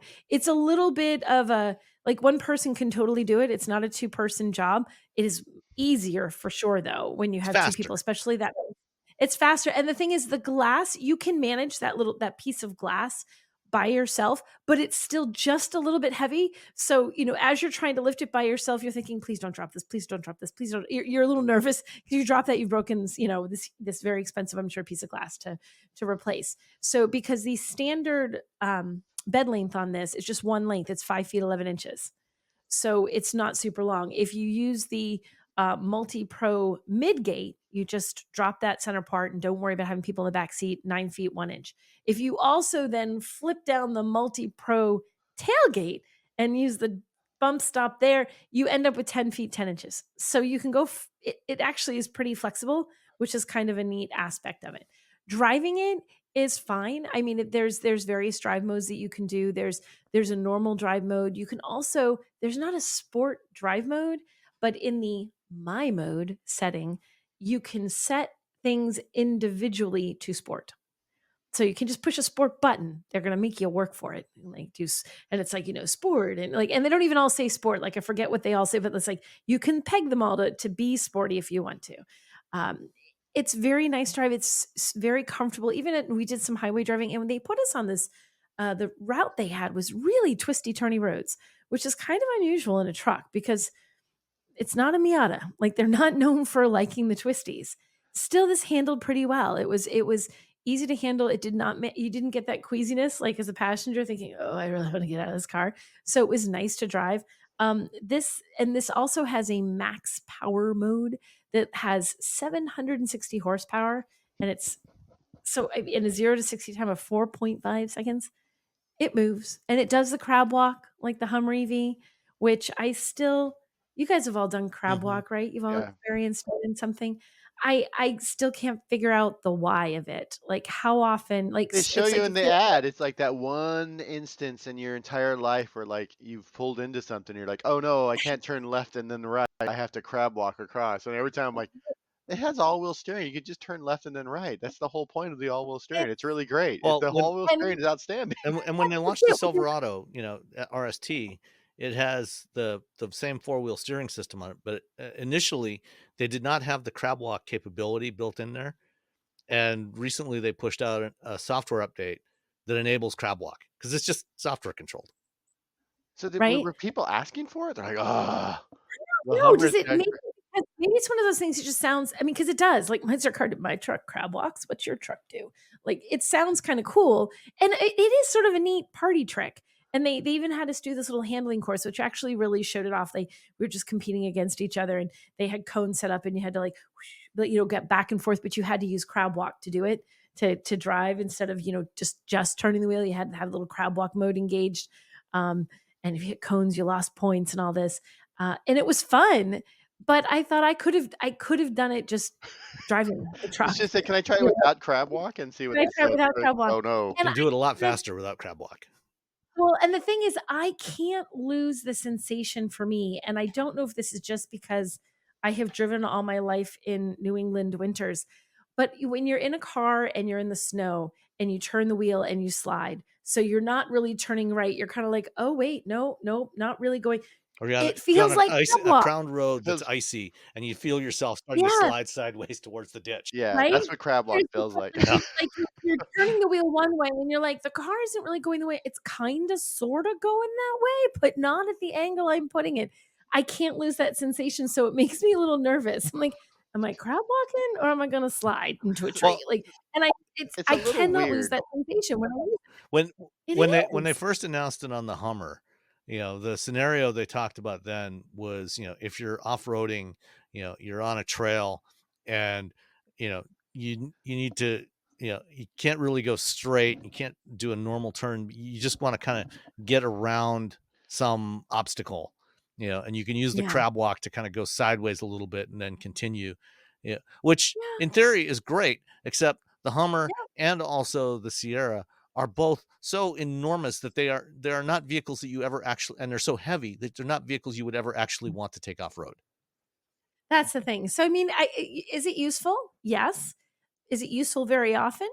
No. But you got it. Like Robbie said, every time you need it, it's there. So One it's day not a you're gonna knock have it. against it. You're gonna be like, No. And oh, when I grow up, I'll God really for be crab like, walk. you guys, I found it. This is the moment where I need to use a crab walk. Watch. But so I But did then like you driving have to it. I mean, remember how to set it up. That's the thing. You're like, wait, how do I turn Yeah. crab walk on again? it's literally yeah, it is a button, but I can imagine that would be me. I desperately need the crab walk, be pressed for time and think, crud. Where is that Going button? through the interface trying to find, I know that was, One yeah. button. But I do like it. And in terms of the GM products, you have the Silverado EV, you have the Sierra EV, and you have the Hummer EV.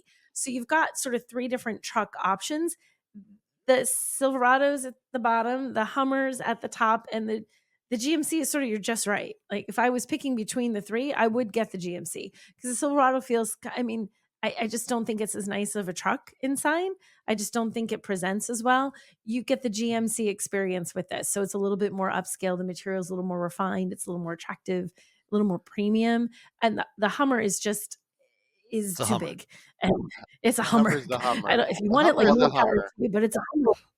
Like the Hummer's the Hummer. So I feel like of the three, this is kind of the one to get. It's just that price point is high. So when the other two come out, the AT4 and the Elevation, that price point situation might get a little bit easier, I would think. but they haven't given anything other than they're coming, period. Yeah. That's it. So if you really want this, but you want a little more affordable trim level, just hold your horses. Otherwise, I do like it. And I do like that they brought it down from that initial, think about that initial price. The only way you could get this truck, it was $106,700, not including the almost $2,000 destination fee. Now they've dropped it so you can get into one for $89,900 plus a $2,000 destination Except fee. I think So they've it's a actually single, increased the destination to not by much because it was 1995 before, least. and now it's 2095, $100 Yeah. bucks.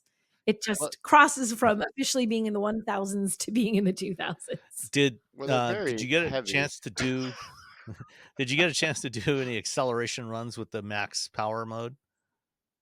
I played around with it a little bit, and it does give you that, like, it's cool, but again, it's a little bit like, Why do the we need sort of, this much power in a truck? Come here. yeah, it's like it was funny. So I almost kind of forgot about it. And the only reason I almost kind of forgot about it was because it just drives so well to begin with. You're not driving thinking, wow, it would be cool if this had a little more power. Wait, max power mode. You're like, well, this is pretty good. Oh, shoot, I should try max power mode. Like it's good enough without that. You don't need to. Well, the reason I That, asked is, when we drove the Silverado last spring, they took us mm-hmm. to ACM and we did acceleration runs with the wide open Watts, I think is what Chevy Yeah. calls it. And Yeah. with, when we did that, the truck, seemed it was kind of, it was getting some, I don't know if it was torque steer or what, it was kind of wandering as it was accelerating, wandering side to side.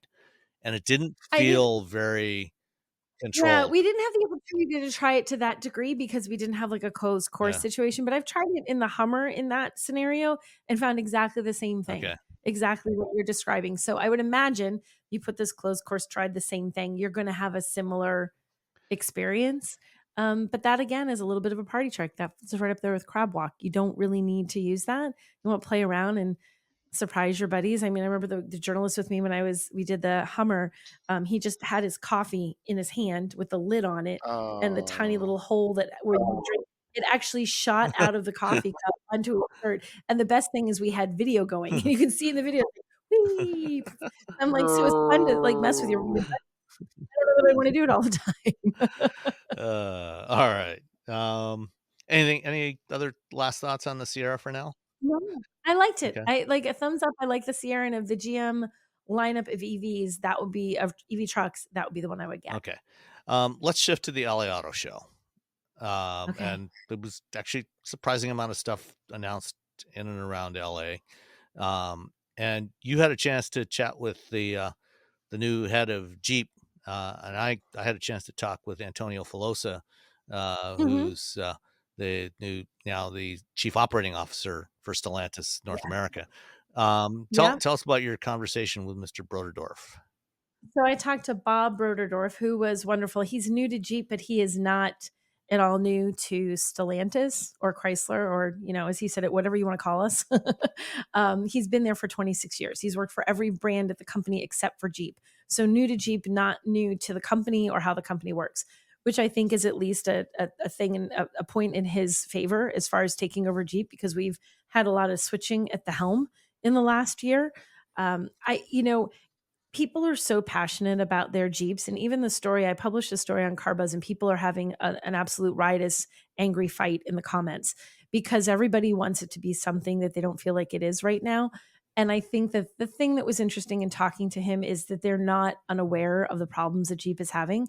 That doesn't make the problems go away, but they're aware of it. They're aware that they're missing the mark. When he was saying that they were expensive, he's like, we're overpriced. We're too expensive. And we're trying to bring prices back down. Now we have the work of telling people, no, we're bringing prices back down. Because they are. They've been lowering prices and not increasing and not reducing content. Like the Wagoneer is now under 60 grand. You can get into a Wagoneer, again, not super cheap, but it's under $60,000. It's coming down. It's getting to be a more affordable, not like this Uber luxury car price point. So that was, that's something that they're trying to work on. He also talked about the fact that they're offering a variety of powertrains. They're going to have gas. They're going to have electric with the Wagoneer S. They're going to have hybrids. They're not going all in on just going electric. They know that everybody wants a little bit of everything. And even talked about the fact that the lineup, it's sort of there's the hardcore enthusiast, and then there's the guy who wants the hardcore enthusiast vehicle maybe, but may never actually take that thing off road, and they're not going to forget their core off roader, like the Wrangler guy, while also offering stuff for the not core off roader. And in terms of that, Cherokee, which they discontinued, and I think everyone's kind of sad about that. And it's a hole in the lineup, and he sees the hole in the lineup, knows there's a hole in the lineup, and has said, "Yeah, we're aware, we're working on it." So I think there's, and even I talked to him a good bit about the Wagoneer S, and even that, them holding that and saying we want it to be perfect. They're working on things to make it better. They're like, they feel like they're close. He's like, it's not like the vehicle's a mess. We're just fine tuning it to make it absolutely perfect. They want to make it as good as they possibly can for customers. They don't want to launch something that's like halfway there. So I think they're doing the right thing, but it's going to take time for people to see it. I felt good talking to him because I like Jeeps, right? I don't want to see the brand struggling, and it's struggling. So I think to hear him and see what he's saying and hear his enthusiasm for Jeep and his understanding of the company was really reassuring. And that it's like, it's not going to change overnight. We're not going to fix every problem that Jeep has overnight, but we see things and we're fixing them. Yeah, I didn't go to LA, but I did have a chance to have a short conversation with Antonio Filosa, who had Broderdorf's job up until a couple of months ago. And when they did their latest management shuffle, Filosa went from running Jeep North America to being the global boss of Jeep and also the COO of Stellantis North America. And we talked about Jeep. We talked about the other brands, about Chrysler and Dodge and Alfa Romeo and Fiat, and the dealers and the excess inventory they had. And one of the things he mentioned, he did confirm that, a Cherokee replacement is coming. It probably won't be called Cherokee, but something in that class is coming. And he said that, it's going to be available with a hybrid powertrain. And it's an all new hybrid system. It's not based on the system that is in the Pacifica plug-in hybrid, but it's an all new system. And so that's something new. And you also mentioned that the Wagoneer is getting the EREV powertrain from the Ram Charger. So that's so there's going to be at least 2 vehicles that have that EREV system in there. So I'm going to drop the conversation I had with Antonio Filosa in here, and we will be right back. So I was at the event this past spring where you were there. You talked about Jeep, and we saw the Wagoneer S and the Recon in person for the first time before they were shown, I think, in New York. And so we heard about what you were doing with Jeep, but now in your new role as COO for North America, I'd like to hear your thoughts about where you see the various Stellantis brands, and what are your plans? What needs to happen with Stellantis going forward? Okay. Oh, thank you for this question, Sam. So I'll try to be direct to the point. Well, on the brands, actually, I have a lot of good things to say because all of them are coming into next year strong as brand awareness, right?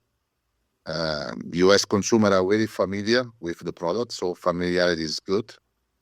And also, like every other OEM, we had issues on quality, but they are all in the path to resolve it and improving month by month. So I must say that the brand health for all the brands is good, and also the new products that are coming to the market and the new powertrain options that are coming to the market through those products, I believe are very represent a very good fit to the market, right? The priorities now are multiple. The first, which is very contingent to this final part of the year, is to reduce the dealer inventory, right? One of the things that happened in the first, second, and third quarter of this year was an increase over, let's say, a big increase in dealer inventory, right? I believe that in July, we were counting 450,000 units, more or less, as the inventory. We just crossed the line of 330. That has been the line that in our profit warning we communicated as final year objective. And that was basically driven by a reduction of 22%, almost 25% of the dealer inventory itself. So this is the first priority, still stay the first priority, to properly manage what we call the car flow, right?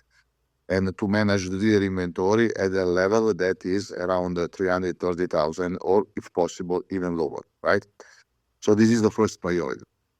In parallel to that, and this is one of the signs that we are providing, our priority is also to regain a health, trust, and relationship with our dealer body, right? We recognize that our dealers are our best partners when we talk on commercial activities.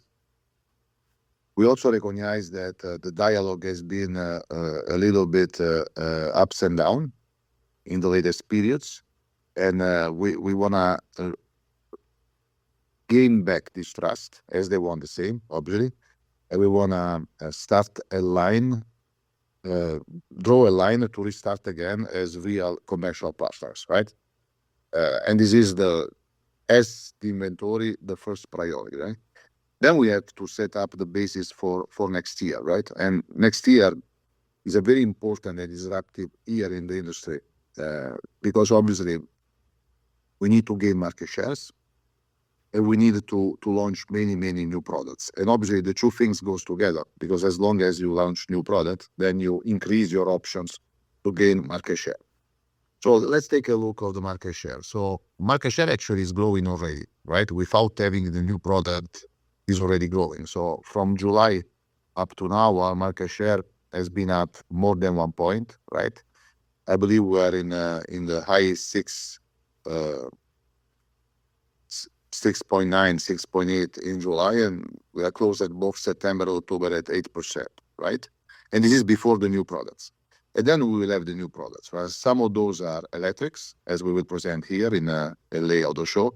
Some others are purely multi-energy, right? And this is probably one of the strengths that we are providing to the market. So we are launching the Jeep Wagoneer S. We are launching the Dodge Challenger Daytona. Those are pure electrics. Then soon after comes Jeep Recon, that is electric as well. Then it comes the Jeep Cherokee replacement, right? The name is not Cherokee, not yet at least, but that will be the replacement. And this is HEV, so a big innovation for us. It will come another PHEV product, right? And then we will keep selling our IC. So market share already is increasing. Dealer inventory is going positively and severely down, right? Dramatically down. And that is helping to regain the trust of the dealer network, that obviously will be even more pushed up because of the new products. And again, our new products, they represent our multi-energy offensive, because they cover basically all powertrain, right? We have IC, we have hybrids, we have plug-in hybrids, and we have also battery electric vehicles. So really we're going in direction to offer to our consumer many different options in the spirit that we call freedom to choice. That is the spirit of Jeep, but for next year will be applied to all the Stellantis bets. With the challenges on the electrification front, and particularly, given some of the potential changes in the incentive programs at a federal level, are you looking at further scaling back or delaying some of the electrification programs over the next several years, and perhaps maybe delaying some of the investments in the battery plants, as an example? Or what we are planning are two things. Number one, to extract all the market potential for our consumers and all the potential value for our shareholders out of our strategy of being multi-energy. This flexibility, I believe, really is a strength to Stellantis, right? So yes, we will launch EV. They are already ready, and at least 3 products of the new EV offensive will be launched next year. So we are there, but we'll launch also others motor propulsion options, right? As I said, we have new PHEV coming, we have an hybrid that is coming, and we have the IC, right? And that will be next year. If things change, then we have this flexibility to adapt ourselves, right? So we need to monitor what is happening, knowing that on the same platform we can put many options of powertrain, then we will adapt, right? But the strength that we are having in this moment is exactly that, the possibility to provide to the market on the same platform different options of powertrain. The hybrid that you mentioned for the midsize, the Cherokee replacement, is that a new powertrain architecture, or is that something derived from what you have today on the Pacifica hybrid? Is it based on that system, or is it something entirely new? This hybrid is new. Obviously, we have the option to develop an hybrid out of the plugins, but this specifically is new. Okay. Hey, Sam, we ask that you hold that till the press conference time, Okay. please. Yeah, I'm not going to publish anything right now because right after this call, I have a couple of other ones. So, so with right now, obviously, there's a couple of North American brands, Dodge and Chrysler. Dodge has the Charger coming shortly. I'm looking forward to driving that in a couple of weeks. But you will do a lot. Yeah, I mean, those 2 brands in particular are somewhat starved for product right now.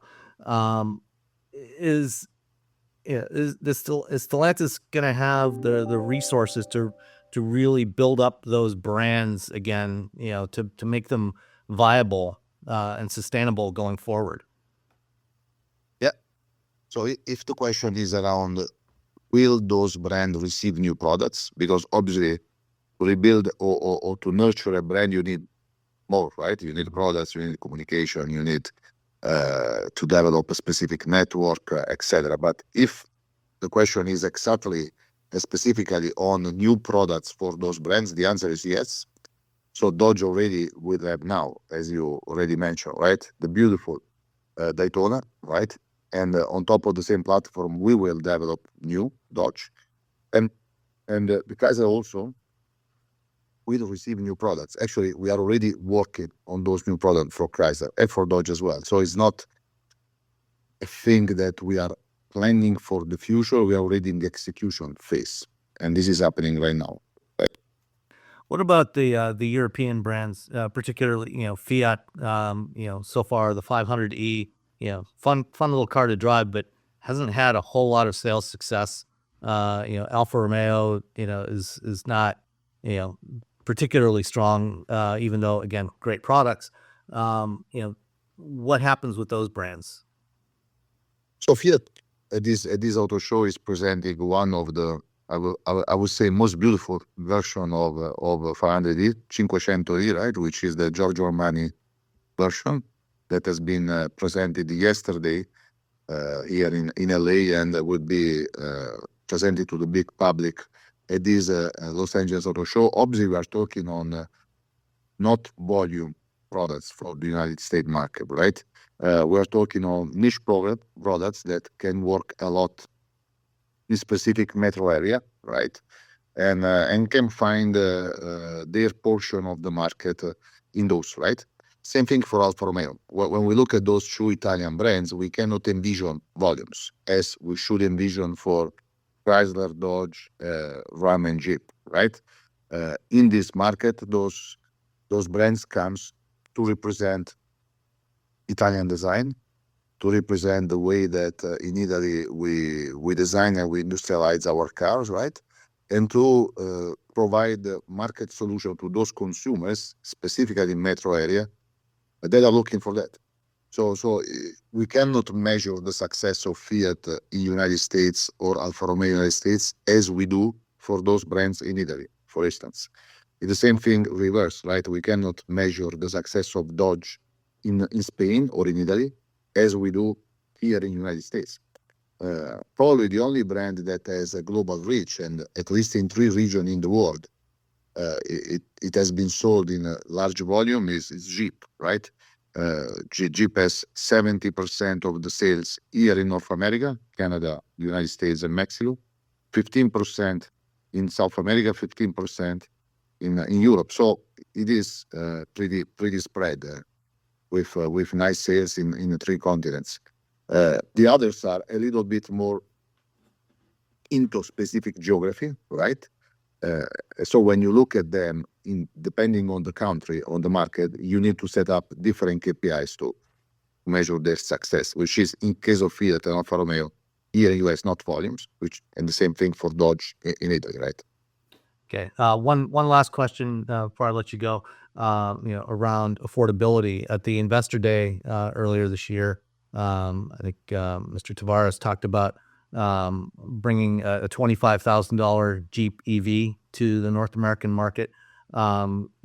Is that still in the plan? Getting more affordable vehicles into the lineup, and perhaps other affordable electric vehicles besides that one that was mentioned. Yep.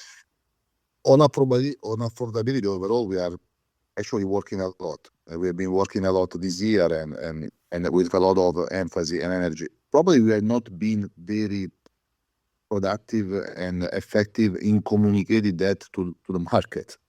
But just to give you a couple of examples, today Jeep Wrangler is the most affordable in class, right? In its segment. Jeep Grand Cherokee has 3 trims below $40K US. The Wagoneer is the most affordable large UV in America, under 60,000 grams. And Compass has 2 trims below $30K US. So talking Jeep only, I can give similar example for other brands. Actually, we have done a lot repositioning our models in a very affordable part of the segments, right? And looking forward, this will stay as let's say affordability strategy. And for new product, yes, we are working on what you call the small or compact SUV that also electric can be sold at a very competitive price, for instance, $25,000. So yes, this is a strategy, as it has been communicated by Mr. Tavares, but it's also what is happening right now with the products that we have, right? Probably we should engage more the press to make clear this point. But if you compare and you shop around, you compare our MSRPs transversally in the segment, you will see what I just said to you. The affordable Jeep Wrangler is there, Wagoneer is there, Compass is there, Grand Cherokee is there. Those are 60% of all the volumes that we do with all the brands in Stellantis North America. All right. Well, Hey, Sam. Yeah. Sorry about start with the technology. Yeah. No worries, Rick. I appreciate you taking the time, and hopefully we'll get a chance to catch up in person again sometime in the not too distant future. And have a great show.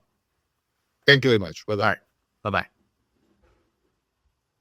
Okay, that was my conversation with Antonio Filosa about the future of Stellantis, or at least some of the future of Stellantis, and it's going to be interesting to watch. They're going to have to launch a bunch of new products over the next 2, 3, 4 years because they've got a lot of aging stuff. They've got a lot of stuff that they've dropped. The Chrysler brand. If they want to keep that around, they need something besides just a Pacifica. Okay, was it the Voyager as the rental car version? Yeah. Voyager, yeah. And we'll see how Dodge does. I mean, they're going to be driving the Charger in a couple of weeks, the Charger Daytona, and so we'll see if that can do for. It's going to save America from boring EVs because I think they forgot the Hyundai Ioniq 5N exists. Yeah. And the Taycan and the Lucid and the I'll just keep going for Yeah, we'll see. They're boring. No excitement They're whatsoever. so boring. It's just that the muscle cars make so much sense as EVs, to be honest. Yeah. Like They big, really do. heavy, straight, fast. And That's it. That's what and Your Dodge. brain doesn't want to do that. You think it's like, I want my powerful gas engine. No, you don't. You want an EV. Just Well, they give it want a the chance. noise and the vibration too. And Yeah, at least yeah. the noise part of it, Dodge has figured out with the Fratsonic exhaust system. Fratsonic. I love that name. I can't get We'll past the we'll stupid amazing of that name. we'll see, see if people go for it or not. It'll be interesting. All right. Other stuff shown in LA. I think you well, since you were hosted by Genesis, Nicole, let's Yes. start with Yes, them. So Genesis unveiled, it's not an all new, it's the redesigned GV70 and electrified GV70 SUVs. So the design has changed a little bit. Very It's not, little. it's a very small change, you guys. And but and I think that, but I like what they did, but it's not like I look at it and go, wow, it's a whole new, it's just updated. Redesigns happen. They keep things a little updated. They change it a little bit. They make it a little bit better. They change this. The headlamps have a different lens, and the front end is, they say the skid plate design is different. The air intakes are a little bit different. They have new wheel options, which honestly, Genesis has the coolest wheels. Like some of the wheels on their vehicles are just like amazing. I love the wheels. So I'm like, oh, that's cool. The interiors are still that beautiful interior. They have a 27-inch OLED display. So with the instrument cluster and the infotainment system in one like long piece, it looks good. I don't think it's a giant change for Genesis, but it updates things a little bit. So, and I like how it looks, but I liked how it looked to begin with. I'm a real big fan of Genesis design. I think there's some of the most striking vehicles out there, and still without fail, every time I have a Genesis in my driveway, my neighbors ask me about that one. They don't ask a lot of it. They ask like what is that one? But still their biggest problem is nobody knows what a Genesis is. They all think of it, if they do it all, as being a Hyundai. It's like, no, it's not the Hyundai Genesis. It's the Genesis GV70. Like they're stuck on that. It was a sedan from the Hyundai lineup. So I think that holds them back from a lot of recognition in the US and holds them back from sales, but they're making up for that. They're trying to raise their profile. I think they've just opened they said their 60th standalone retail facilities. So they're pulling away to sort of differentiate themselves from Hyundai. It's an interesting time. It's an interesting time for the brand. And I think they've got great products. They keep improving them. They keep tweaking them, make them just a little bit better, a little bit better, a little bit better. I think they just need to get that word of mouth out there that they exist. They just need to raise their profile. And that's, opening more dealerships or retail facilities, as they like to call them. That'll do it, and as people start to know and start to share the word that they're really great vehicles, I think people will know. And I had the chance to talk to Claudia Marquez about where Genesis was going, and she's really excited about it. She talked about her journey there and working there and the dedication of the people there and how they're, just continuing to build the best product that they can and to build a product that's unique in styling, which it really is. They do have some unique styling, and it's a premium product, and that as they just increase awareness, that the customers will come. With the updates to the electric version, is it getting the NACS port, the J3400 charge port? It is. It's going to have the NACS port is going to be the standard. I'll read you exactly how they say it. A North American charging standard charge port and a combined charging system enabling seamless access to a nationwide network of more than 36,000 places to charge, basically. So you're going to have the NACS port and you're going to have the CCS. So depending on, it's not like you're going to have to pick. You're going to be able to use whatever you want. And I believe they're rolling that out on everything as they're going forward. They're the first ones to get it together to do it, which is a big deal for an EV because that gives you access to Tesla chargers. Although I don't know, Sam, and you might know more about this, that the access to the Tesla chargers is not quite as like go to anyone you want as it sort of seems. It only works with the version 3 chargers and superchargers and above. So there's still a lot. That's why, when you hear about, because Tesla's got like something like 28,000 superchargers now. But about 17,000 of those, somewhere between 17 and 18,000 are version 3, or in some cases, they have the version 4 pedestals, but they're still version 3 hardware behind the scenes. Only those will work. The version 2, the older superchargers. So like here, in Ann Arbor, in my area, in Ypsilanti, Ann Arbor area, there's 2 supercharger stations. The one closer to me is version 3 chargers. The one on the other side of Ann Arbor is version 2.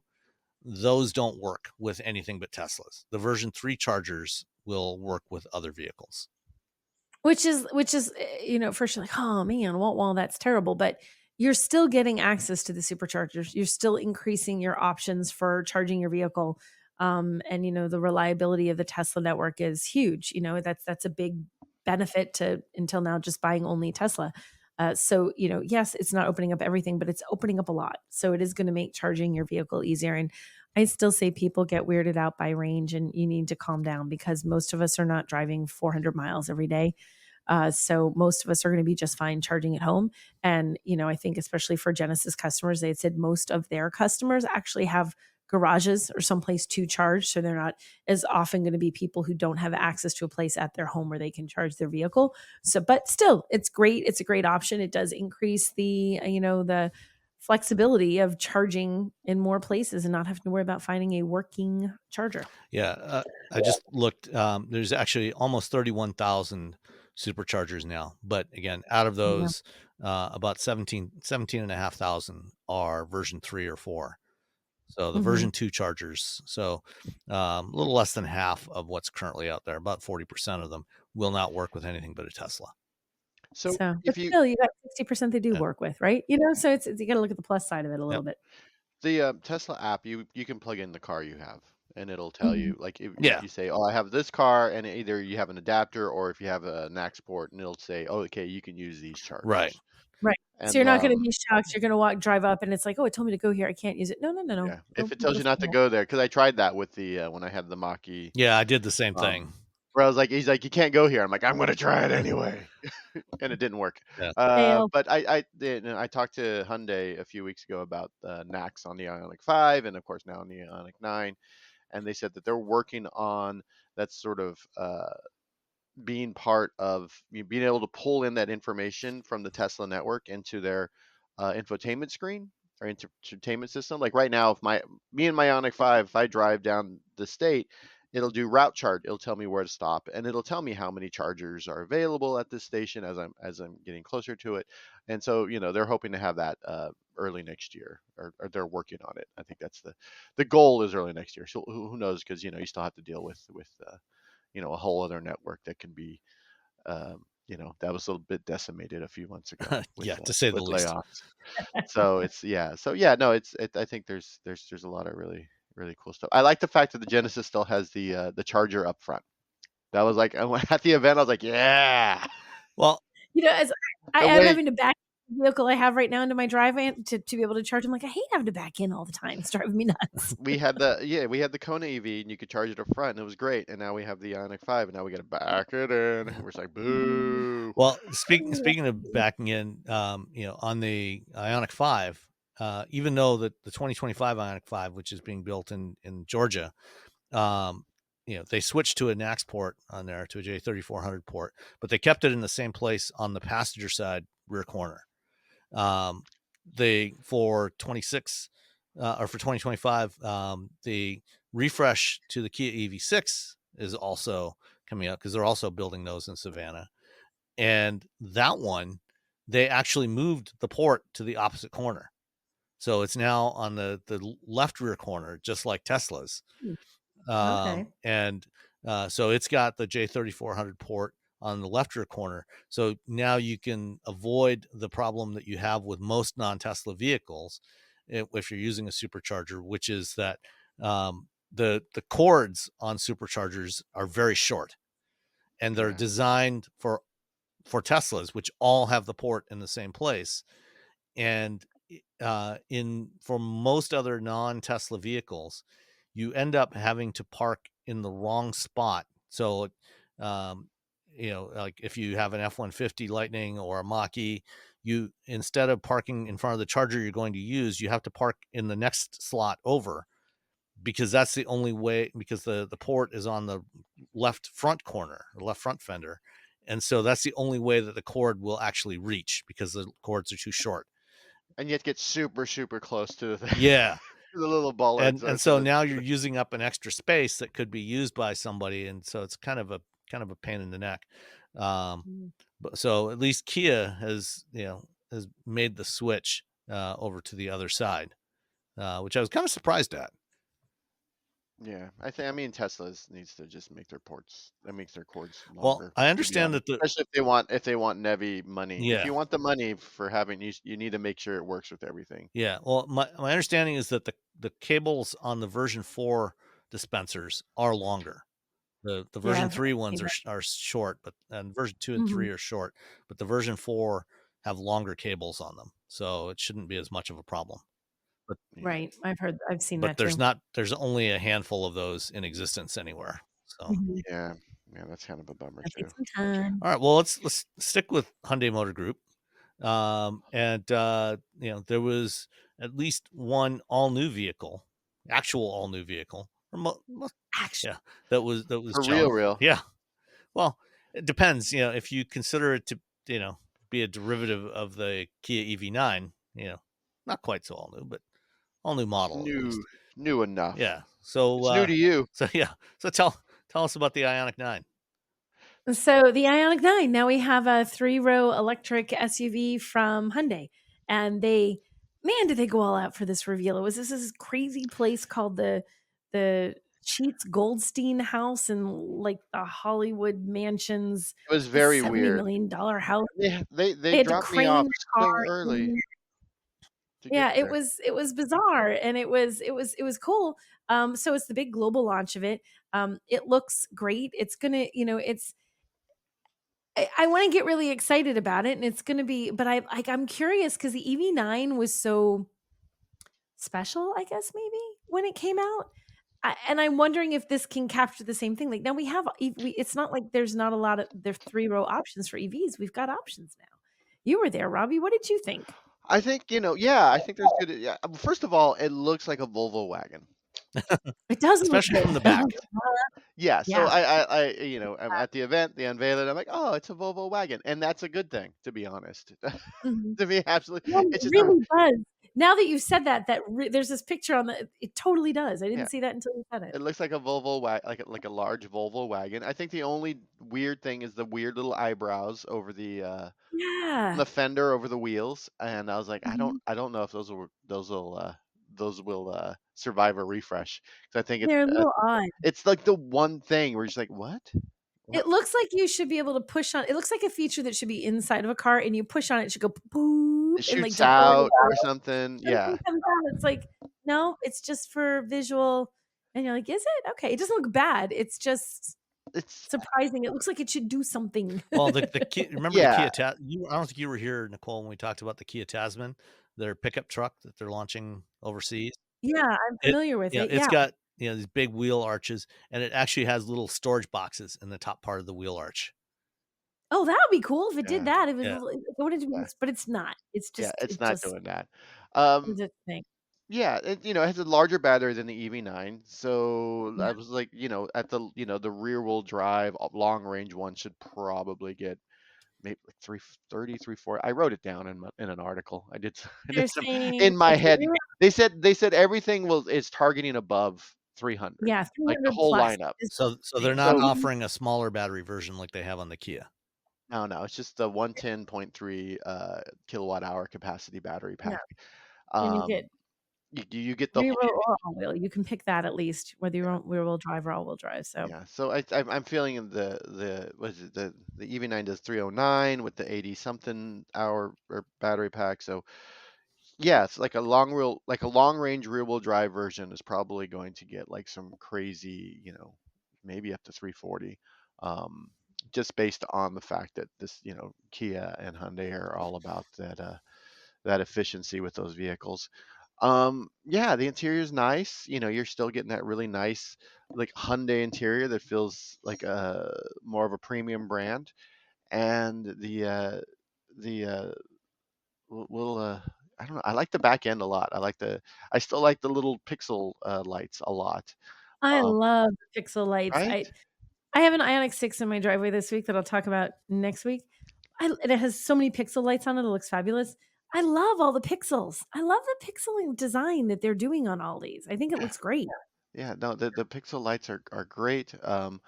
I think it's gonna do well. I think the EV9 will probably continue like the way the Telluride overshadows the Palisade.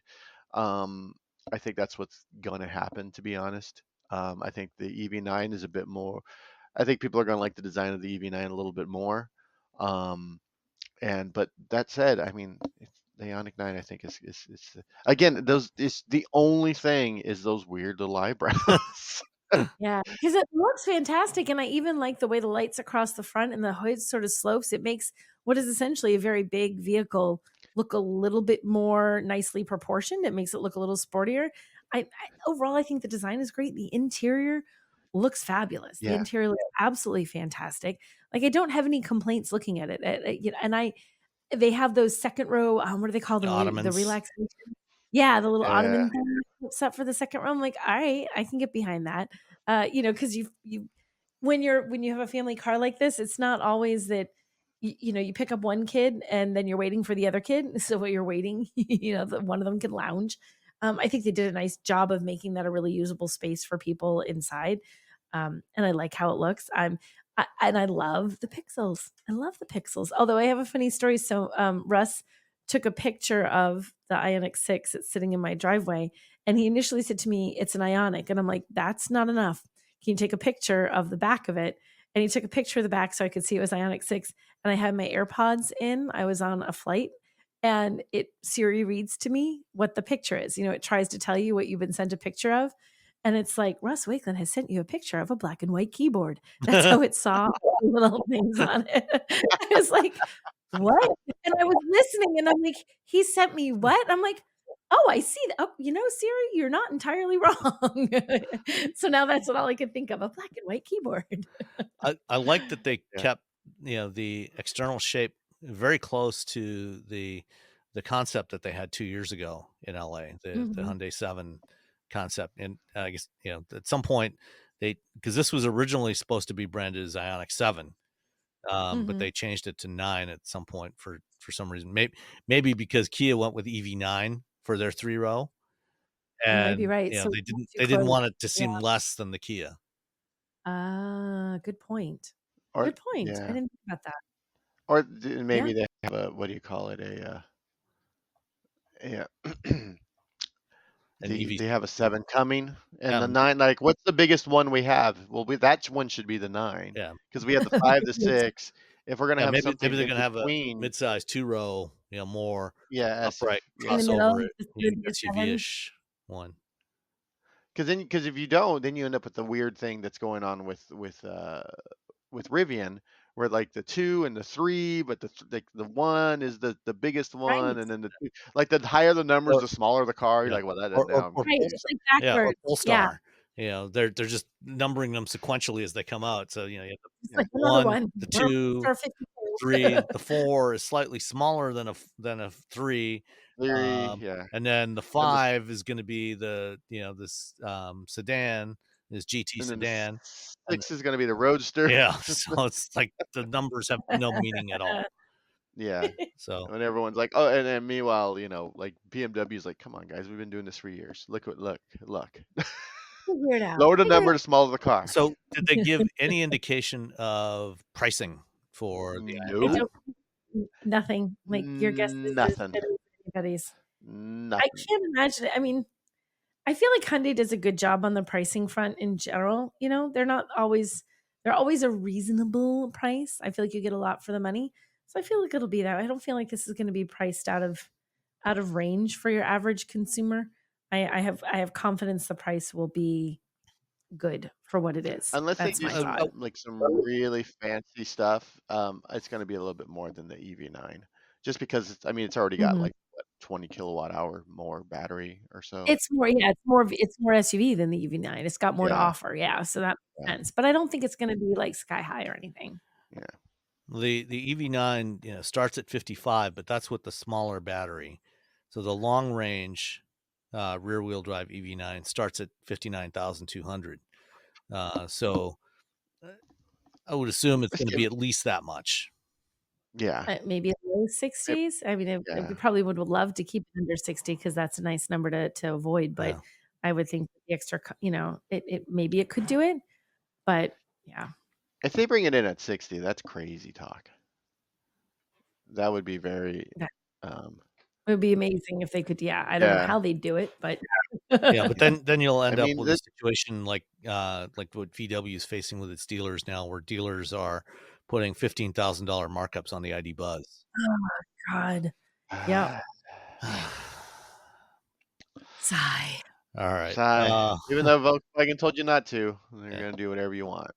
All right. And then Yep. and then they're like, why don't people like us? The dealers are like, because you behave like jerks. Yeah. Because you're nasty. That's why we don't Basically like what it you. comes down to. You act like jerks and you wonder why people don't like you. Yeah. All right. How about the VW Tiguan? Tiguan. I went and saw it. It looks nice. I didn't. Yeah. Okay. All right. I thought it looked nice too. I- I saw it as well. I mean, but, right. Okay, here's the crazy thing. I went, I looked at the Tiguan, and it's on stage next to the ID Buzz, and the ID Buzz has been out for a while. We've all driven it. It's for sale. I know Roman is going to pick one up over at Yeah. TFL. Mhm. Yeah. They're finally everyone getting was rid of taking their pictures. Cybertruck, trading in the Cybertruck on an ID Yeah. Buzz. Riding in the Yeah. Cybertruck. But everyone was sort of ignoring the Tiguan for the ID Buzz. So Well, I mean, wouldn't you? How could you not? Like, if you have not I had a know. chance, if you haven't, what are you I going to know. go spend your time to check out? What are I you going to know. look at? I That's what you're know. going to look at That's too. the thing. It looks nice. It looks, it's a Tiguan. It's, I don't know what else to say. I heard I'm sure they'll sell a bunch of them. I heard they dropped the third row for the Tiguan. Oh yeah, they got rid of. Well, there was no reason to have a third row in that car. Yeah, I mean it was always pretty useless anyway. Yeah, like stop it with the third rows in cars there's no reason for a third row. Just stop. Stop it. Like, and put someone back there. No one ever ends up in the back of these like super weird tiny third rows. First of all, like I put my kids, I'm like, you're gonna like shove your kids in this way back area. It's already a pain to get them back there. And now they're like 7 miles away from you. Just put them in the second row. If you have that many kids, I don't know, get a bigger car. Yeah, get an Atlas. just get the bigger, just upgrade to the base level of the next or an bigger ID car. Buzz. Or an The ID ID Buzz, or just get a van. Yeah, that's the other thing. Just get the has so much appeal. It makes much the Tiguan like an also ran, unfortunately. It does.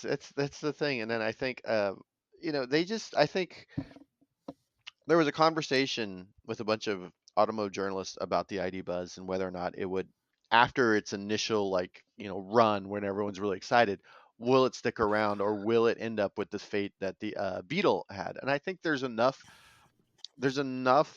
utility in that vehicle, and I think there's enough aftermarket for that vehicle that I think we're going to get at least 4 years of like really nice sales for them. But I also think it's really smart for Volkswagen to only build it in one factory to limited availability. Yeah, limited availability. It starts at a mid-level tier. It doesn't have an entry-level tier, just because I would like to have a entry-level tier, but I think after in a few years, if they're still selling a bunch of them, we might be able to get a for a real mid-level tier. But that's not the Tiguan, and see what happened. We're supposed to be talking about the Tiguan. Yeah. And we didn't. Yeah, see? Okay. Yeah, It doesn't have a third row, but the ID Buzz does. There you go. The Tiguan. All right. There's going to be some links to a bunch of other stuff. We're already running almost 2 hours now. There'll be links in the show notes to a bunch of other stuff. I do want to talk about the NACTOY finalists. Yes. Yeah. Madam Vice President. Finally. Madam Vice President, that's me, Madam Vice President. So we announced our finalists, and for car, we had the K4, the Civic Hybrid, and the Camry. For truck, we got the Ranger, the Ram 1500, the Tacoma. And for utility, we got Equinox EV, ye oldie ID Buzz that we were just talking about, and the Santa Fe. So I think we have a pretty competitive set in each one. Were there any surprises on that list for you, Sam? Not particularly. Yeah, I think I think most of those were the ones that I voted for. Trying to remember. Let's see. You know what surprised me? The Equinox EV Yeah. surprised me. What you're Because surprised that and it made it onto the finals? I was surprised. I mean, you know what? I just because I feel like the utility category. I think we had the most number of vehicles we started with. There's so many SUVs, so you whittled it down. You know what? The one that didn't make it that just surprised the heck out of me, the EX90, the Volvo EX90. I'm not that surprised at that one. Why are you not? I was surprised by that one. Why were you not surprised? I think in the case of the Equinox, I think because of the potential value proposition that it offers. Yeah. I think it's a really good vehicle, good 300-mile range. At a price point starting at 35 grand. And still reasonably equipped. So I think that one I was not surprised, and that was one that I voted for. I also voted for the ID Buzz. The EX90 is really nice, but it's kind of expensive. The third row is kind of cramped. And given how big this segment is, how many competitors there were here, I'm not entirely surprised that it didn't make it. That the EX90 didn't make it. I must that one. I liked that one. No, I liked it a lot too. But I think the three that did so nicely. The way it drives and the quiet. I know it's an EV, but then beyond being an EV, I was sad. Yeah. I was sad about that one. I'm like, dang it, I like that one. Yeah, it was like when you're watching like a show and they keep knocking people off the list. You're like, oh, I like that guy. Yeah. Well, dang it, there's a lot of great vehicles on the list. And you can only pick 3. So if you were going to pick a winner in each category right now, Sam, what would you pick for car? Who do you think is going to win? Let's see. I had Kia K4, the Civic Hybrid, and what was the third one? Camry. The Civic Hybrid. Yeah. I haven't. You think the Civic Hybrid? I haven't actually I haven't been able to get my hands on a K4 yet. We don't have one in the local press fleet yet. So hopefully one will show up before the end of December. We did have a chance to drive it, and I can say absolutely nothing about it. It was at the drive. Okay. They had it for us for NACTOY, but it's embargoed because the actual official drive program isn't a while off. So you should ask about that, because I bet you could get your hands on one. Yeah. I mean, maybe, when if I get out to California before the end of December, I'll see if I can get one, because I've asked, and there isn't one in the fleet here. Oh, bummer. As soon as the NACTOY drive was over, they shipped them out. But right now I'm inclined towards the Civic Hybrid. I really like that car. I think I'm going with Camry. I think the Camry is going to win, because we've all driven this beautiful dark gray one with the red interior. That one, that red interior is what does it for you. I just think that somehow, but I not feel just any Camry, that Camry. I want to vote for the Toyota Camry in dark gray with the red interior. No, I think the Camry could do that. I think it could win. What about you, Roberto? Which one do you think is gonna, like, Kia K4, Honda, Civic Hybrid, or Camry? I feel like the Civic is probably. You think so? You guys both think so? I bet you're right. Yeah. I'm gonna be wrong. I feel like this is with the Monronis. And then for truck, Ranger, Ram 1500, or Tacoma? The Ranger. Ranger? Yeah. I liked a new Ranger. I haven't driven. I have to drive the Tacoma and the Ram 1500 for World Car. But I haven't gotten around to those. The new Tacoma is a huge improvement over the old one, but the back seat is still very cramped. It doesn't get great fuel economy. And I like driving the Ranger better. I've got a Ranger in the driveway right now. We're odds on everything. I would say I'm guessing Tacoma. And I wouldn't be surprised if the Tacoma won. Yeah. And the Ram, they added the Hurricane engine, which is a big improvement. Nice, better, upgraded interior, but it's just not significant enough. Right. Is it enough compared to these two? Enough to get into the top 3 totally, but to beat these, I'm not sure. And then the last one, the category I'm still sad about, the Equinox EV, the Santa Fe, or the Buzz? What do you think is going to get? I think it's going to I be. haven't driven. What? Go ahead, I Robbie. haven't Either one. driven I haven't driven the Santa Fe or the Equinox, but it's going to be the Buzz. I I think just I think the Buzz might just have enough buzz to pull it off. I think people are just so excited about that thing. But in terms of a vehicle that I think is actually most significant, I think it's the Equinox. See, I think the Buzz is going to win, but I actually see, and I think it kind of deserves to win too. But I think the Santa Fe would be my second choice. You already know I'm not a big Equinox fan.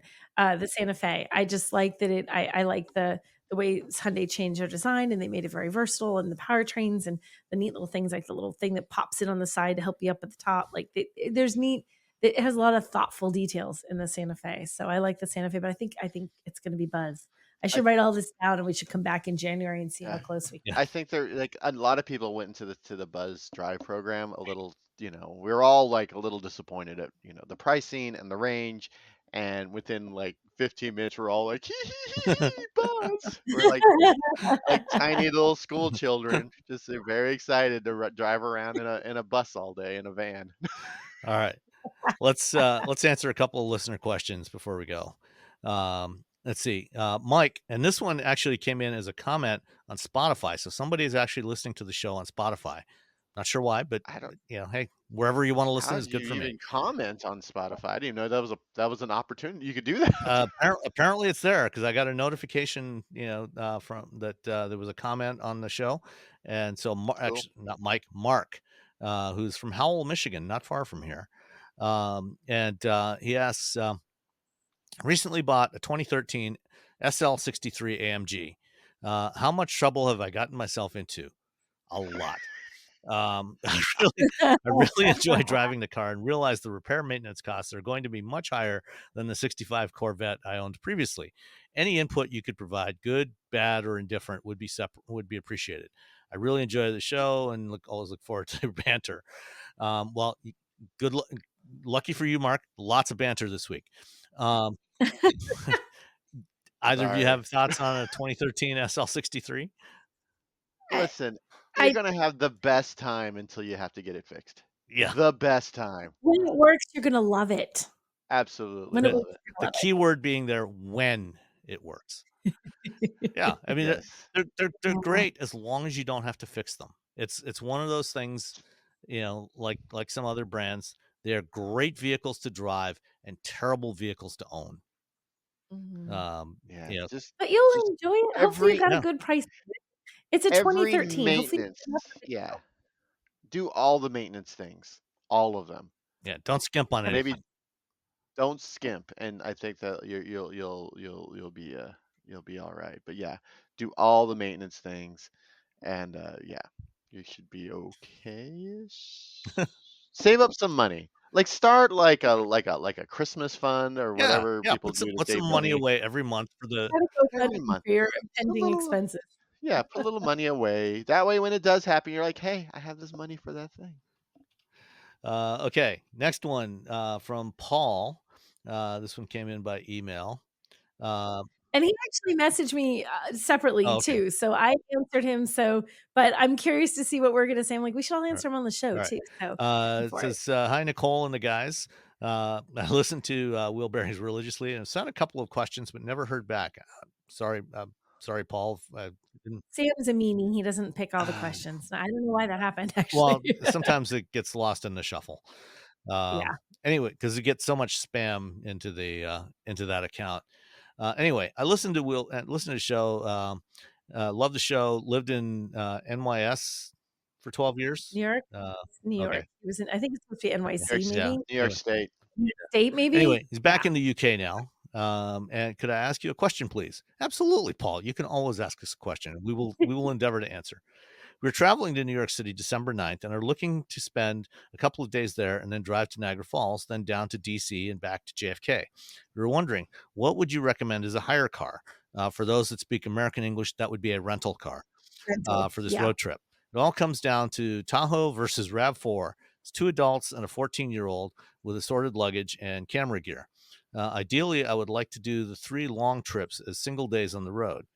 Thanks in anticipation for your help. P.S. The guy looking at the BMW iX versus Audi versus Macan should also have looked at the Maserati Grecale.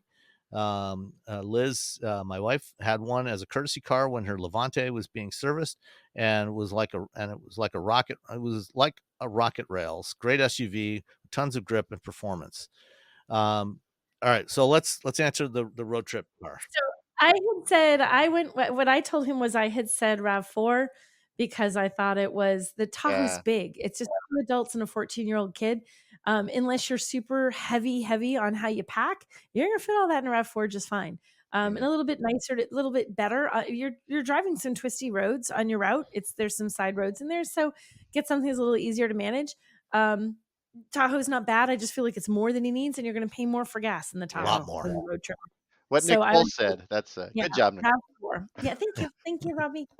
Yeah, so I went RAV4. Yeah, that was my choice. If Sam disagrees, he's wrong. So no, between those two, I would not disagree with that assessment. I was also going to say RAV4 because the Tahoe will use a lot more gas.